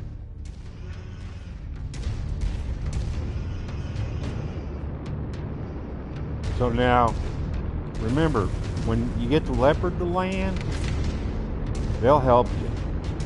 They have weapons on them. The Leopard does. And so if you're trying to do something you don't want to leave yet, go over there and get the Leopard to land. And you'll have a little bit of backup. Target destroyed. A little bit.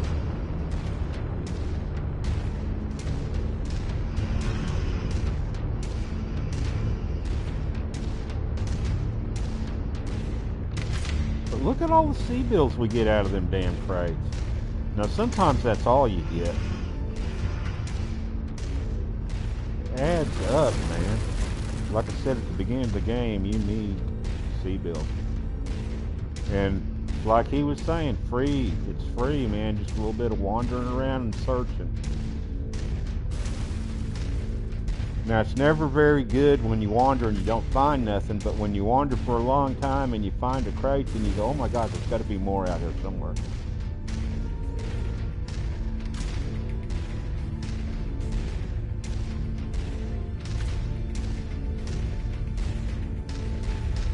And thanks everybody for watching my videos. I appreciate it. Nearly there, Commander. There we go. Approach the hidden object to pick it up.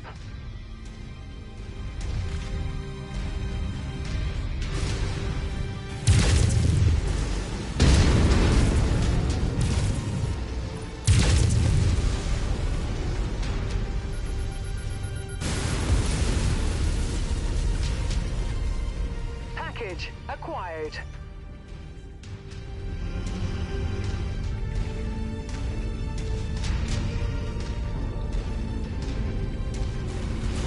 And sometimes you'll find 2 or 3 of those crates in a row.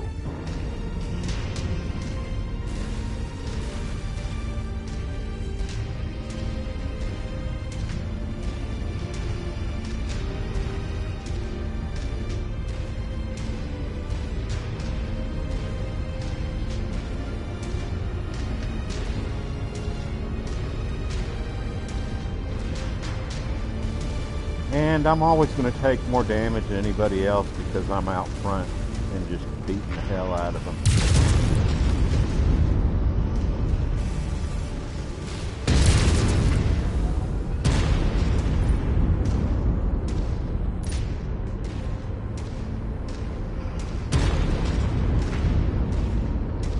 Target acquired.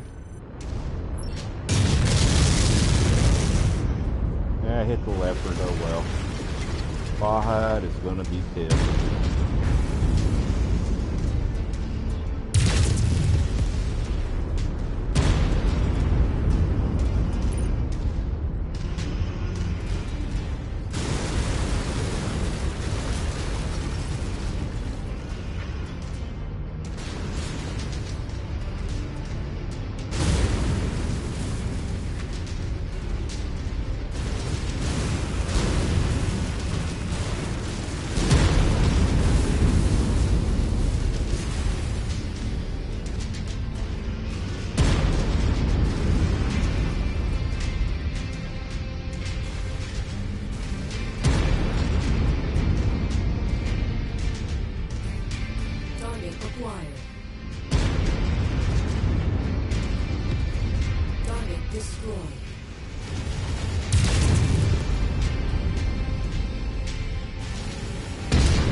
we're getting more money out of these crates than...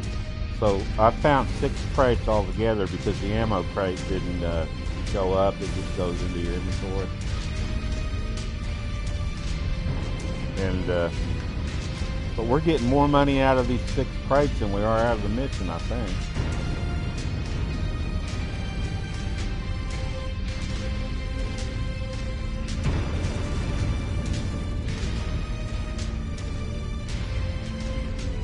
$60,000 or $70,000 C-bills. It'll be close.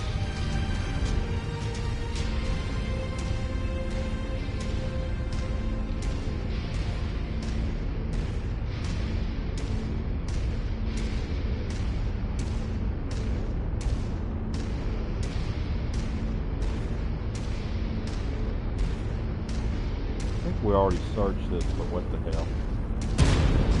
Yeah, that cannon annoys me. They're real pretty when you blow them up, though.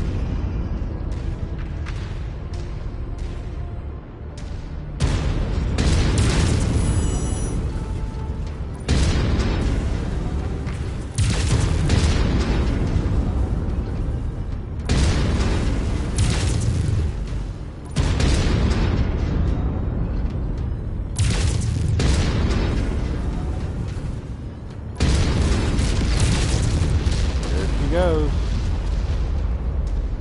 Shuts them up too.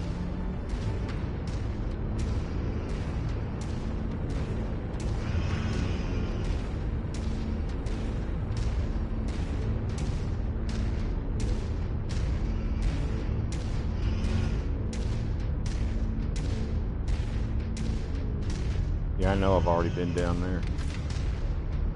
Got a crate out of that one. That's probably it, but I'm going to try the last corner. Target acquired.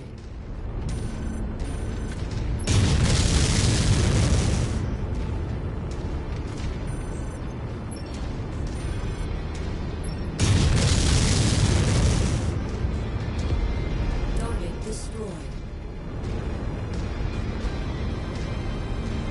Target acquired. Target destroyed.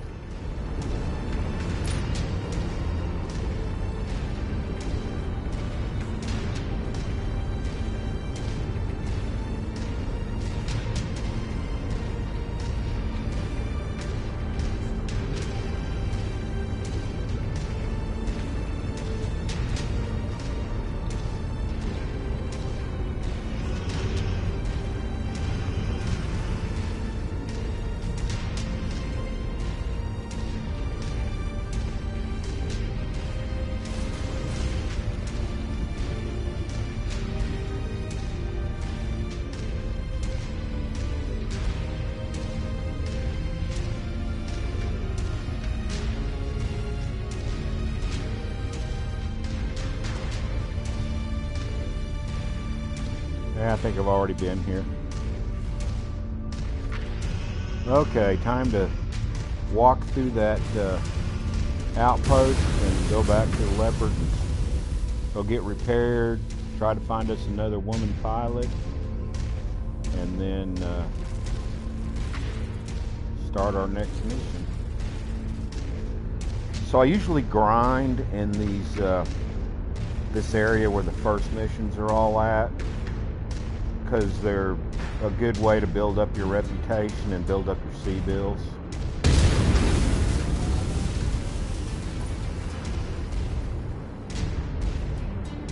And when you get, the farther out you get, the farther north and the farther, I want to say west, but it might be east, the missions get harder, but the harder missions give you more rewards. But you want to try and have the proper mechs for the mission, because you don't want to go out there with like this lance and everybody dies. You don't want to take a 220-ton mission with 145 tons of mech. It can be done, though.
Yeah, and see, he gave us a locus.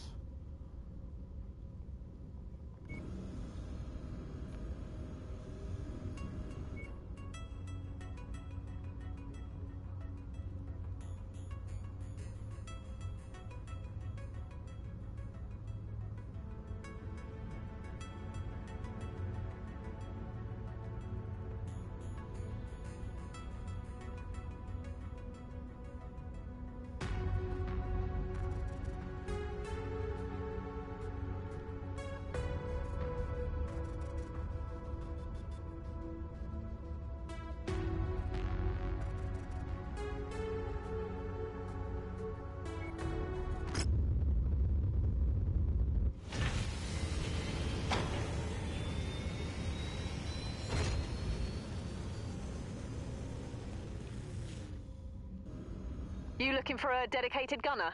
Oh, you'll do just fine. I know your story, and I'm ready to be of assistance, Commander. Finally! I know your story. You looking for a dedicated gunner? Yeah, I want a dedicated gunner. Come on, It's babe. an honor to join your company. Let's rock. I'm not gonna hire. I think that gives me 5. I know your story, and I'm ready to be of assistance, Commander. 5 counting myself. That'll work. So I won't buy any more pilots, but I'll get more for free because of rewards and different missions.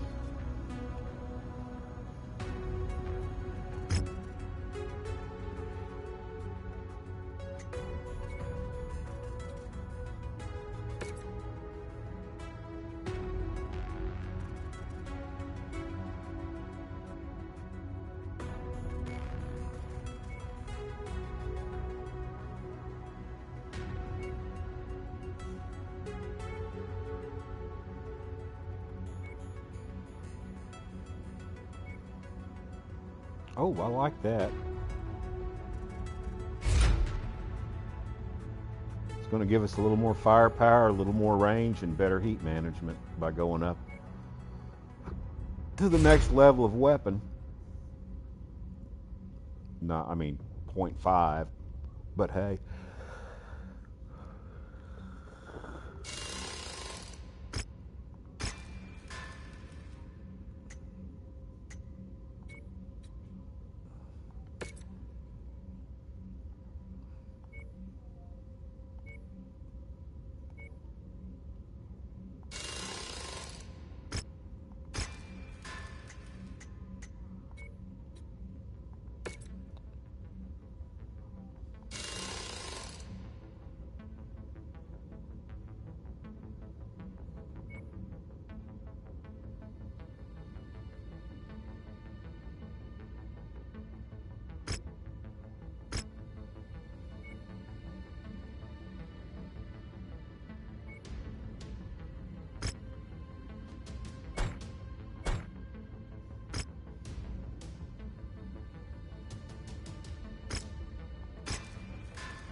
Yeah, shit.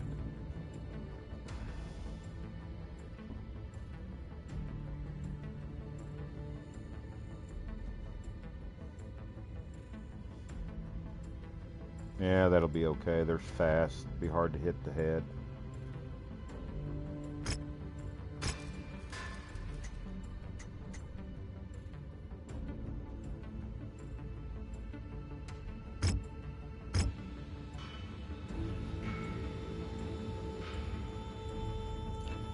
I don't really have that much C-bills money.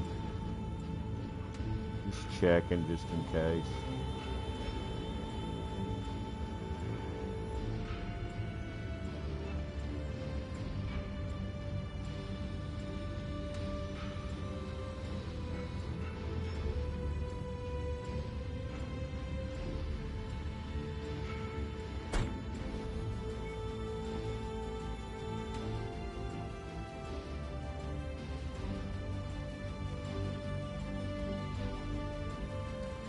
So I don't have enough mechs to do 2 missions unless I can keep them pretty well healthy.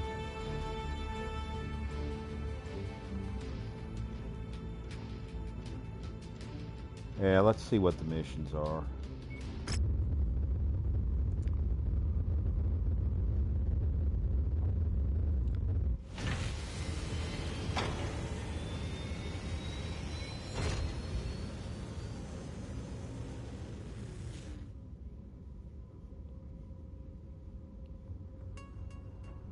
Garrison duty and a raid.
Now, a little note about the black market. They have crap weapons, but I have, in the early game, once I found 4 tier 4 medium lasers in the black market, and another time I found 4 double heat sinks in the black market, and that was an early game. So it's not a bad idea to check it, but they usually have shit for stuff. You think they'd make the black market where you can get the best gear.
We've been hired to raid for supplies.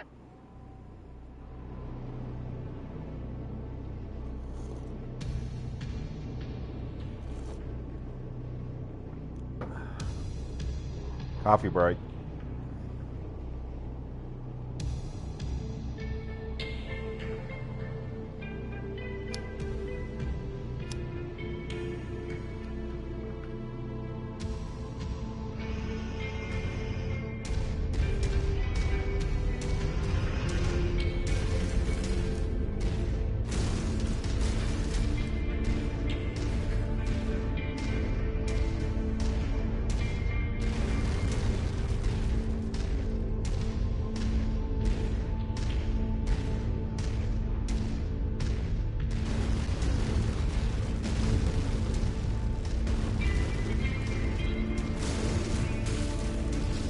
Already found one.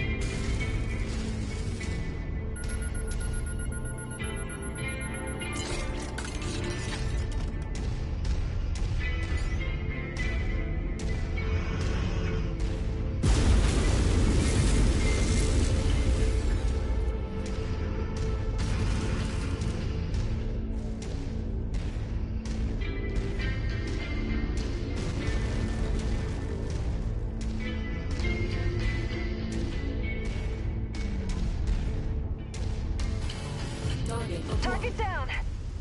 Target destroyed.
Target acquired. Enemy vehicles spotted. Crush their crews under your feet.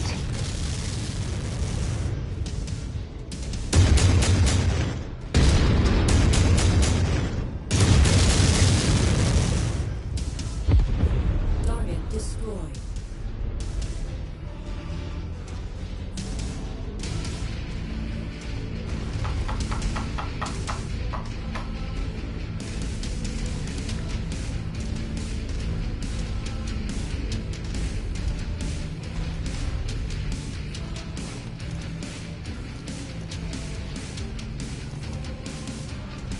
Target acquired.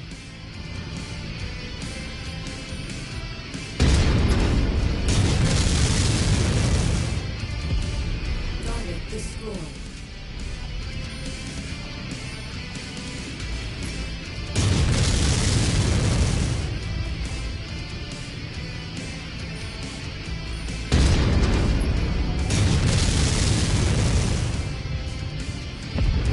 Target destroyed.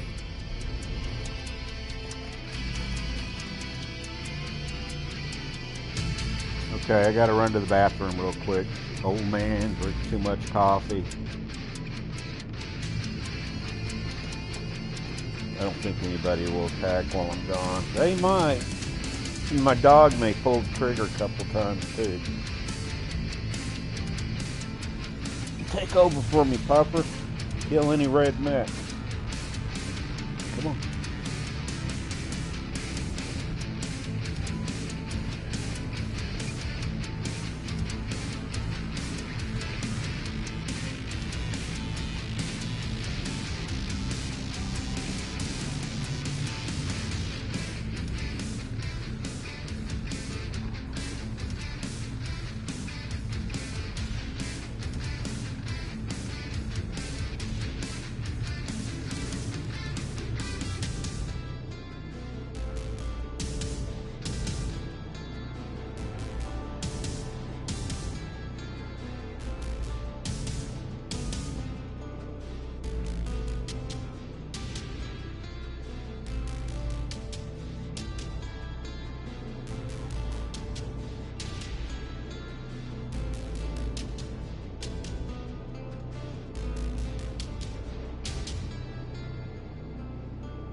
So yesterday, one of my dogs, we have three.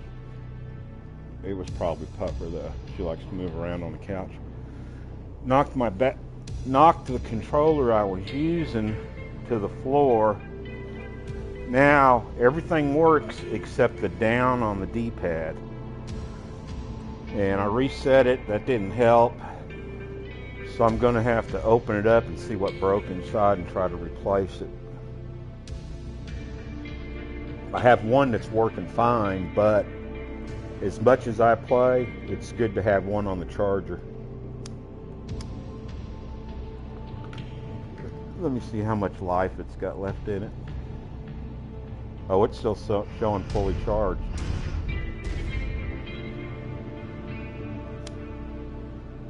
How long is this video? How long do you guys want me to play?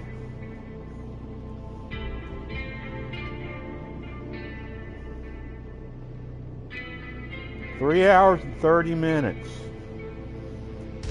Alright, just to break them up, I think I'm going to quit after this mission and then start a new video, come right back up within 10 to 20 minutes, because I'm having fun, and that's what this is all about, playing games and sharing them. Come on, Puffer, get up here. Little turd, she's getting old. She's having a hard time walking up the doggy ramp. She's always got to be on my lap under the blanket.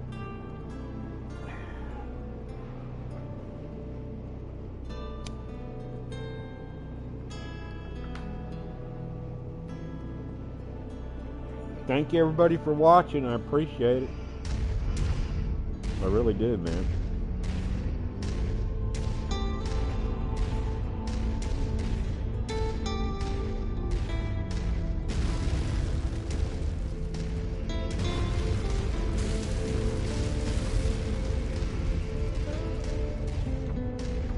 So that's the crate we got to raid for supplies, the green one.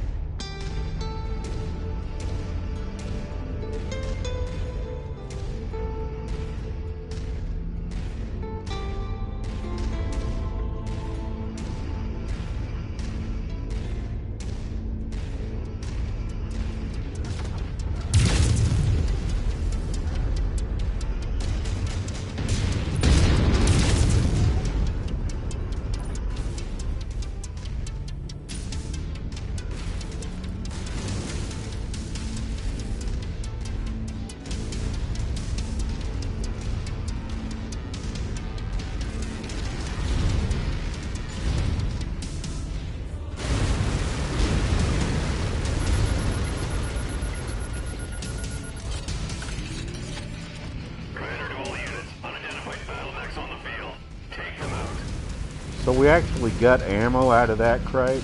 It went right into my ammo. Went from 75 to 80. I didn't see about the LRM.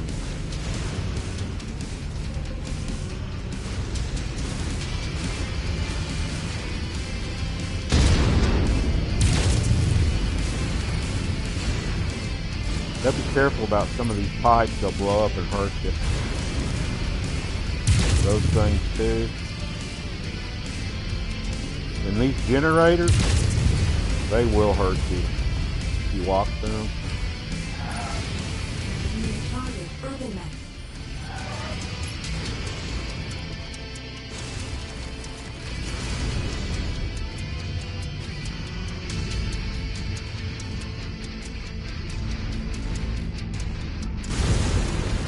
The trick to an Irby is take out that damn AC.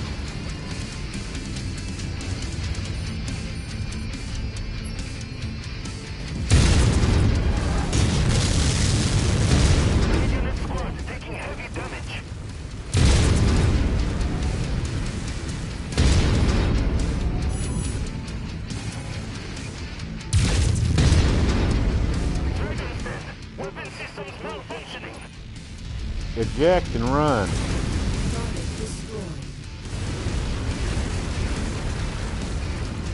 Yeah, if you take out a mech weapon, 90% of the time they'll hightail it.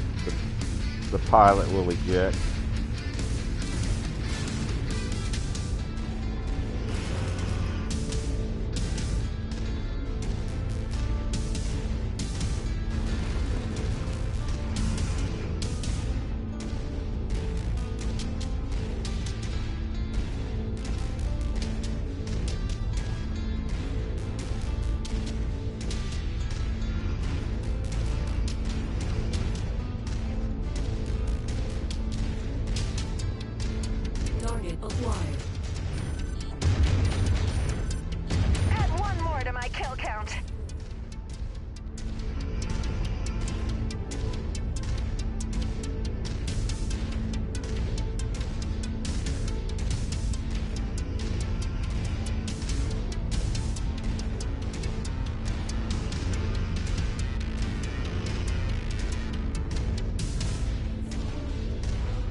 location, Commander.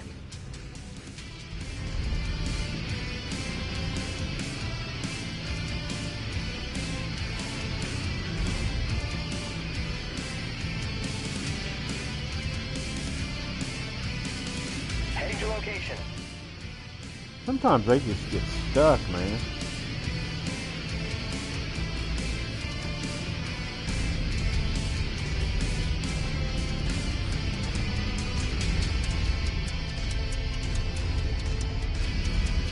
Come on, guy.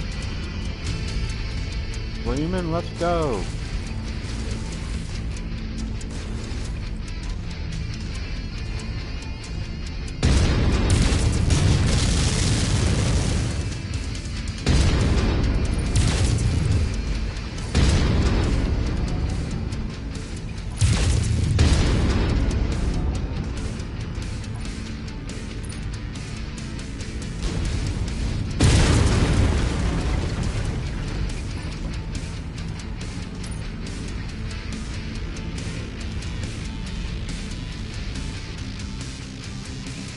Reforming on you, Commander.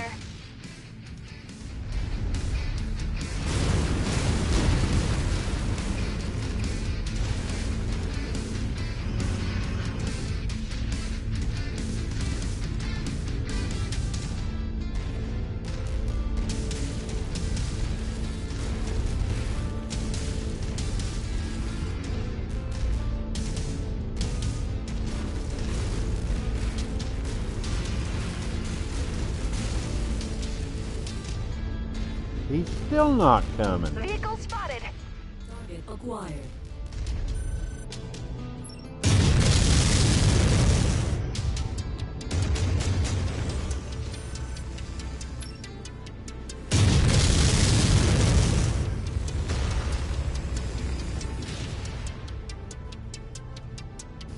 We'll obliterate that target and pop that blood bag inside it. Incoming missile.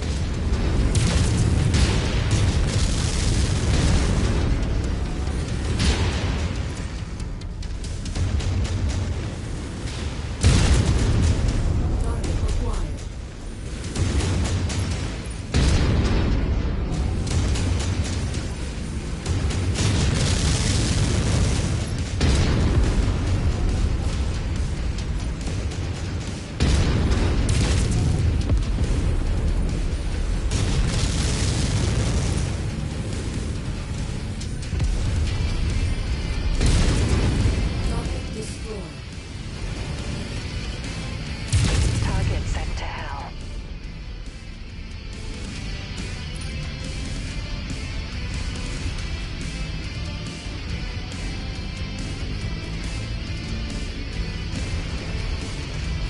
Come on, Freeman. I'm gonna need you in the final battle. Shit. Target acquired.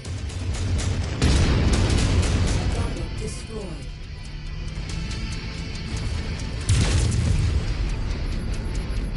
Where you going, Buff? Get back up here.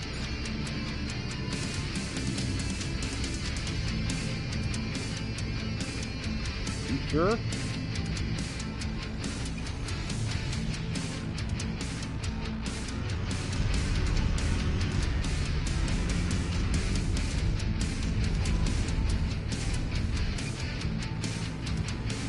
Moving to requested grid, Commander. You are not freaking moving. What is wrong with you?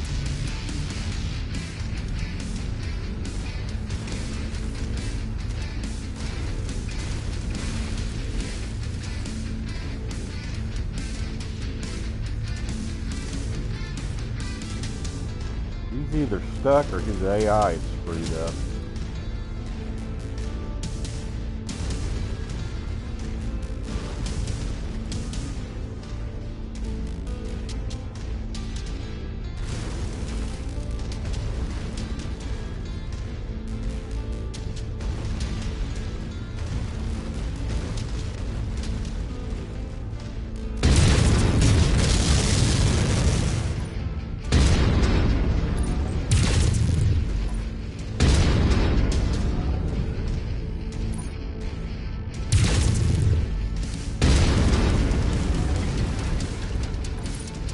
what's stopping you from moving, guy?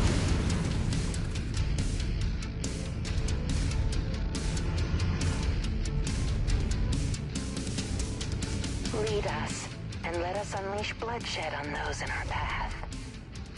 He's having a glitch.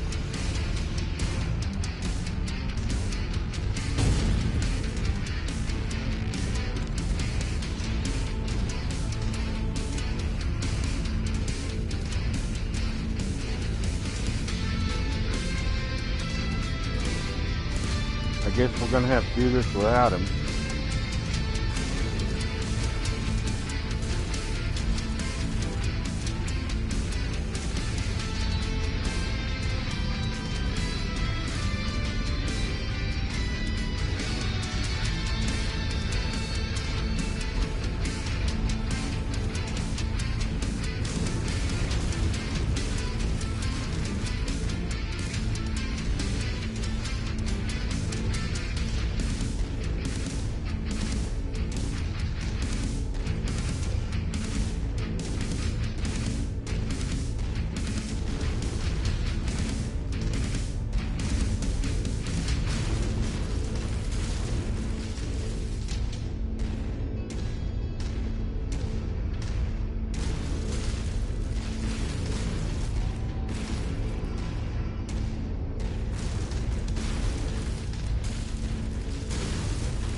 On your 6, Commander. Liar. If I lose a weapon because of you, I'm gonna be pissed. Hey, looky there.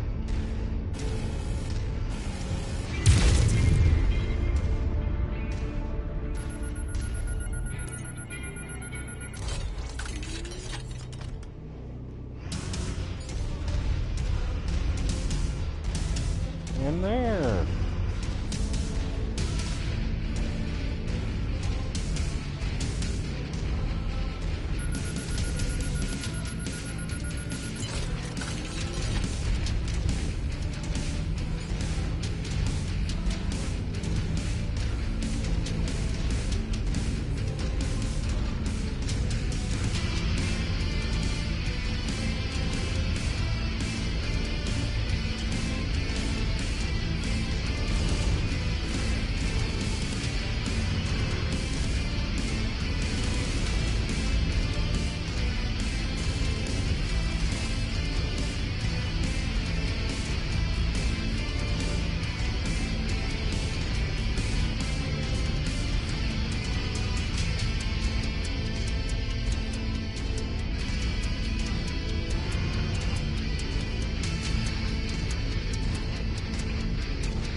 Target down. All objectives destroyed. We are inbound on marked evac point. Get here as quickly as you can, Commander.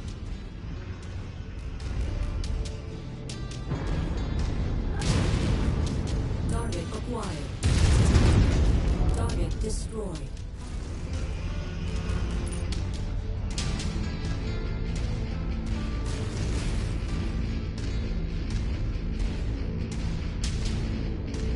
New Assassin, incoming missile. Focusing the shared target.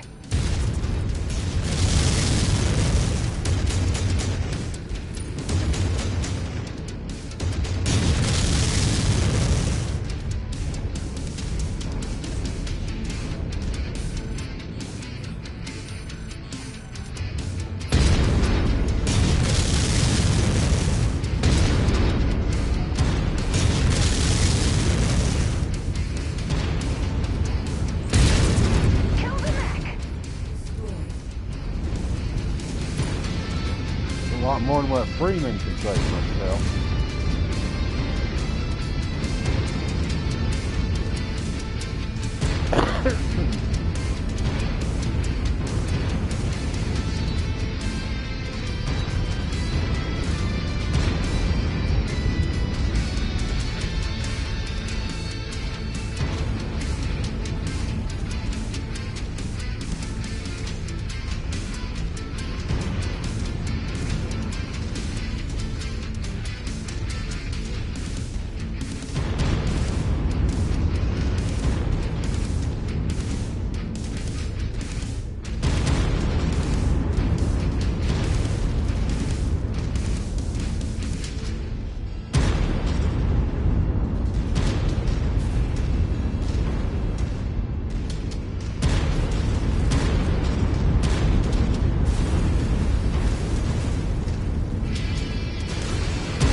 Yeah, there's still some glitches in this game. Maybe when I get the other DLCs, it'll fix them. Who knows? I thought they just updated it, but who knows?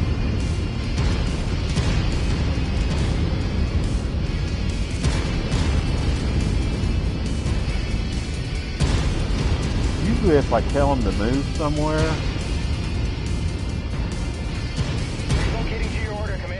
he'll come, but he's not coming now.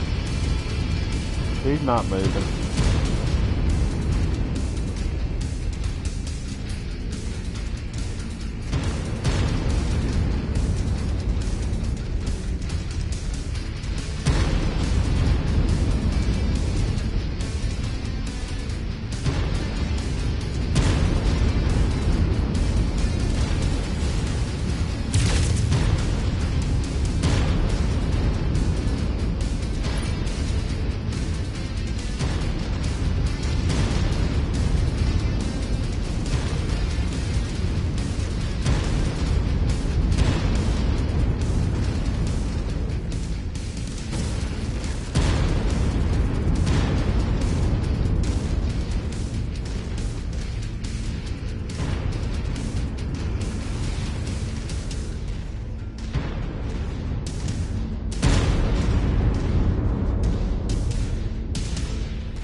Yeah, if you've never played with a controller, it's pretty cool because of the vibration. Like every time those things fire off, like controller shakes, vibrates. I use Xbox controller on my PC. I think Xbox X or an Xbox Series X will work.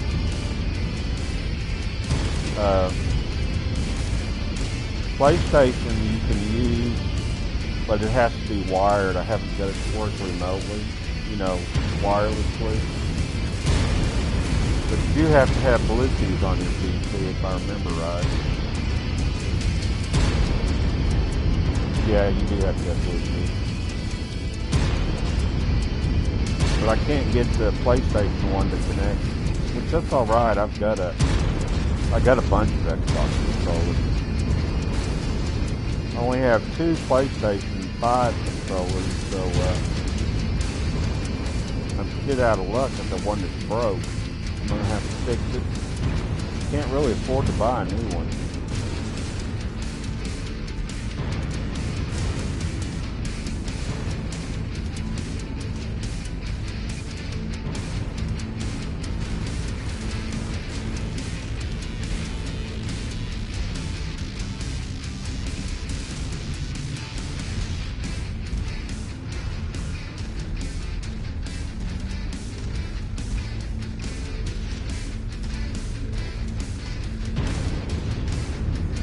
I'll figure it out. If there's a broken part in there, I'm sure you can buy a replacement.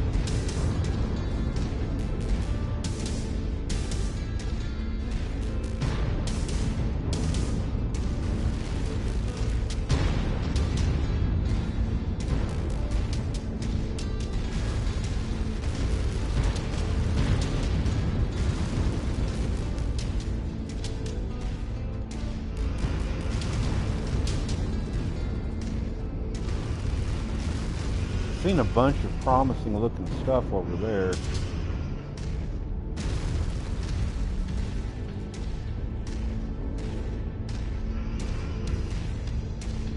Pretty much anything that looks man-made.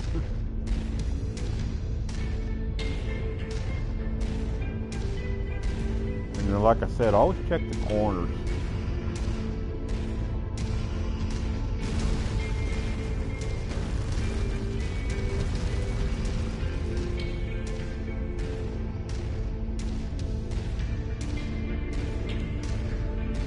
I mean, there's no guarantee, but still.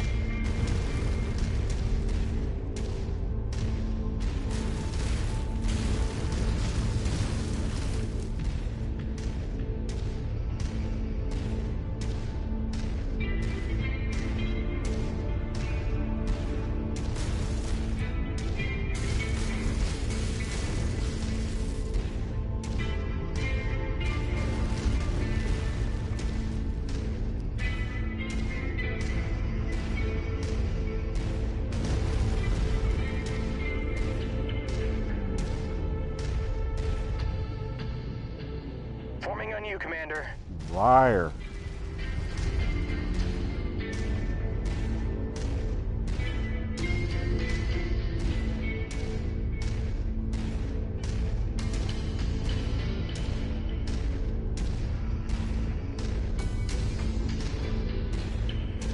Definitely stuff like that. Target acquired.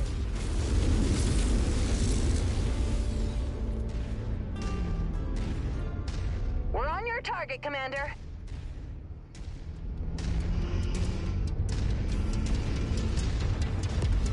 Target destroyed.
That bunch of whatever those are over there,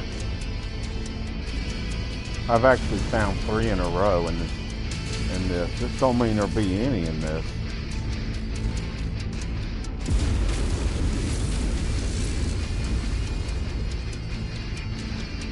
And there isn't any in this. Oh well.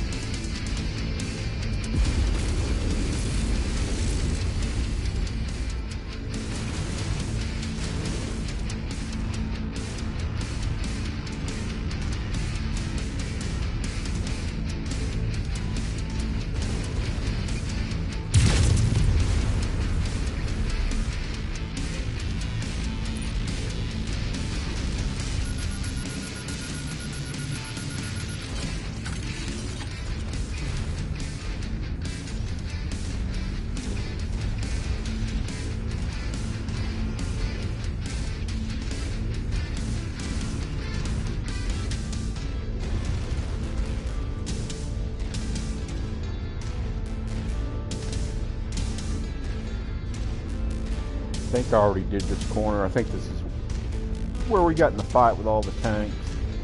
I'm pretty sure it is.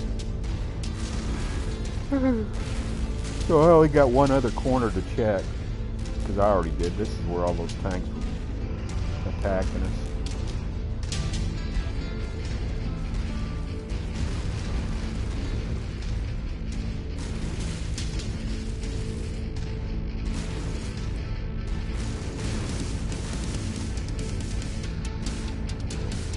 So that's about 60,000 C-bills worth of crates, not counting the weapons. There's a couple of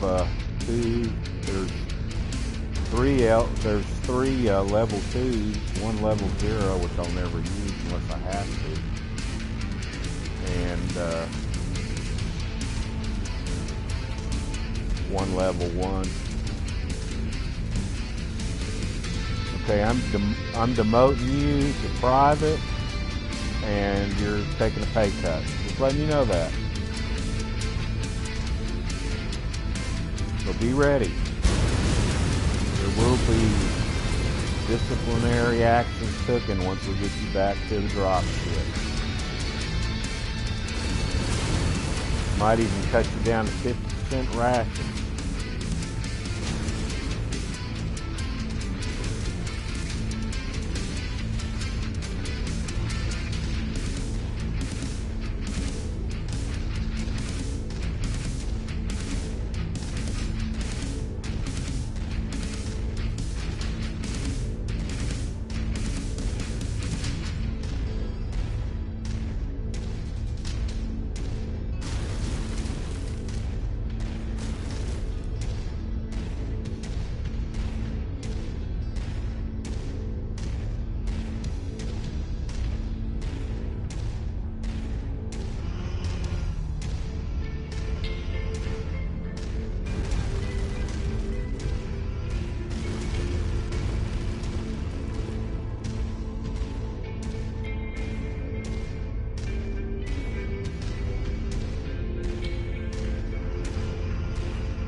Well, I have an X52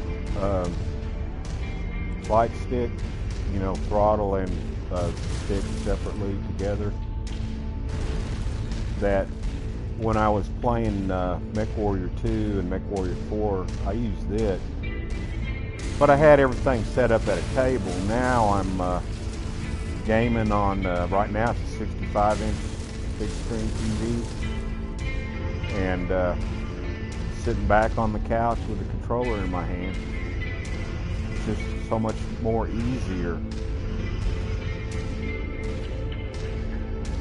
But if I was gaming at a desktop, I would definitely be using a flight simulator stick.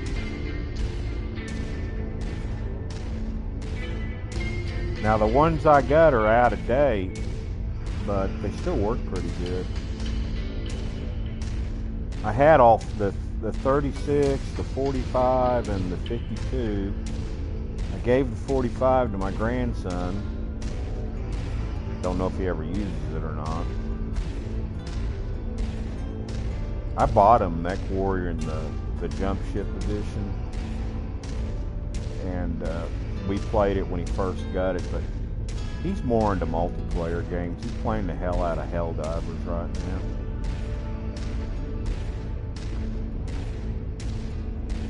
And I'm not into... I don't have the money to buy a game that I don't think I'm going to enjoy. I like RPG games. I have a lot of Bethesda and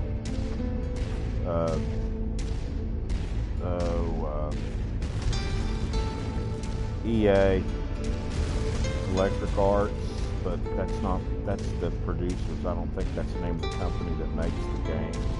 Mass Effect, Fallout, Oblivion, Elder Scrolls.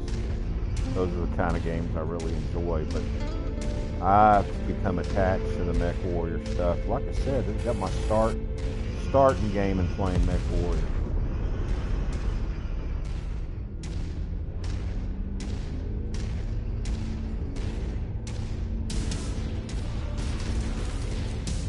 I think I get more views out of my RPG style games, but still, sometimes you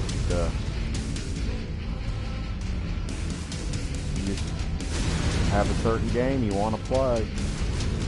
And I figure if I'm going to play it, I'm going to share it.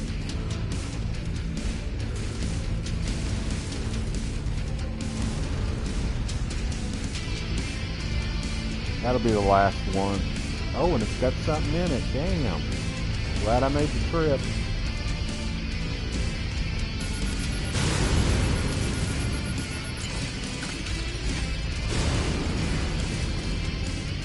SRM-10 level 2. I'm going to upgrade. The one I got, the 1. Or an LRM. I said SRM. LRM. Level 2. 10 level 2.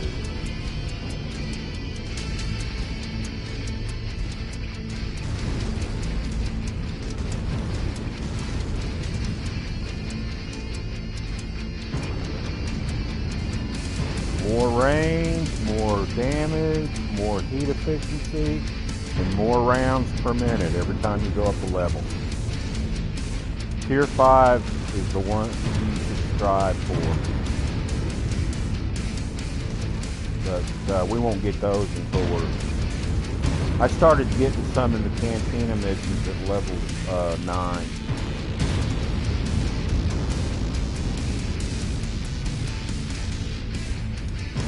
And a lot of the missions where they give you rewards, I was getting tier 4s, and a lot of these crates I was getting tier 3s.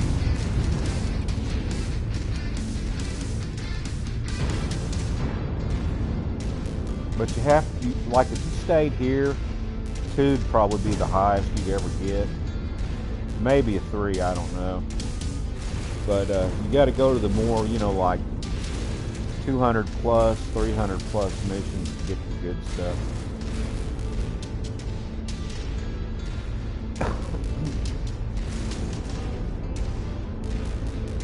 And the campaign mission usually gives you more of a reward.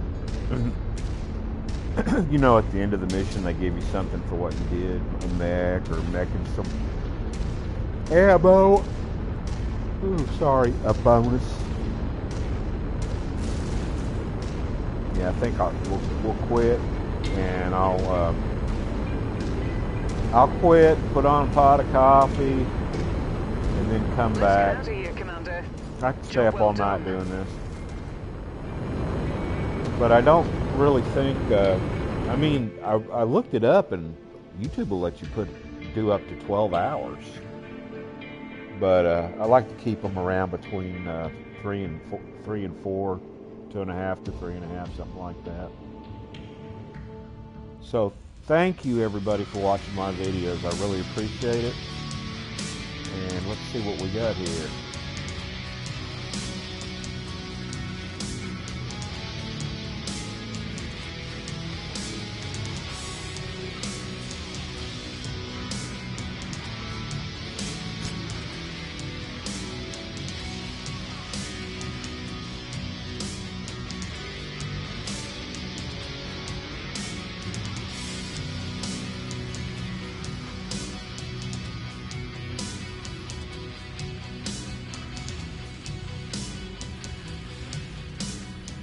I need this. I don't have any. I've got 10 of those, so I'm in good shape on those.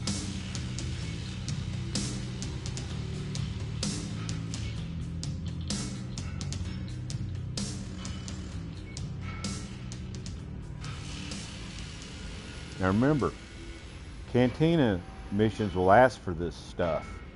And the most it's ever asked me is for 12. It's usually 10 or less, but sometimes it'll ask for 12 or something.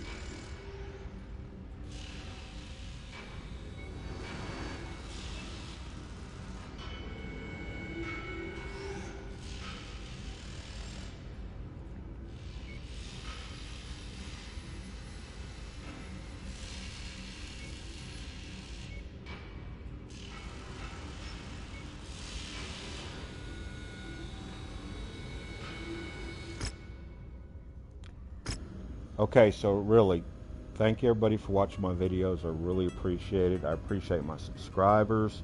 I appreciate anybody that just stops by and, hey, takes a look. And, you know, even if you just stay for a couple minutes, you stopped by and, you know, chose one of my videos to look at. And I really appreciate that. And, but I'm serious. I'm going to get off, put on a pot of coffee, come back in, and start another video, and we'll pick it up right where I left off here. And if you like it, dang, I'm glad. I really am.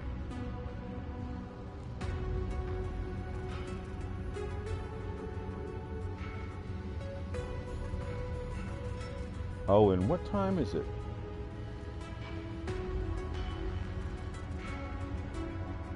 I'm 66 years old now. Just thought I'd let you know that. My birthday's today.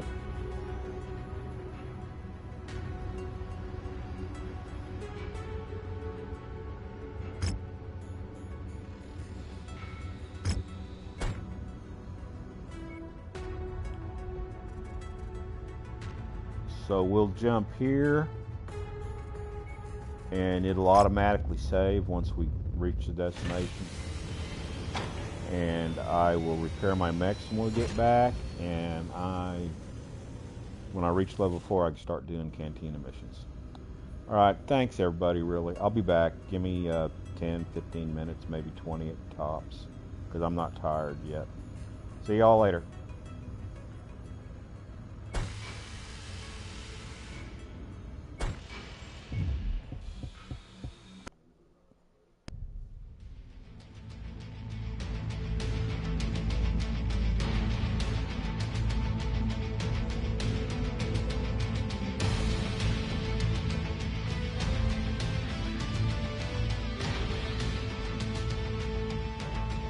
Bye, and like I said, I appreciate you. Thank you, and I'll be back.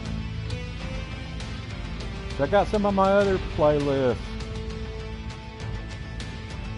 Please like, share, and subscribe. That's what I keep forgetting to ask people to do. See you in a little bit.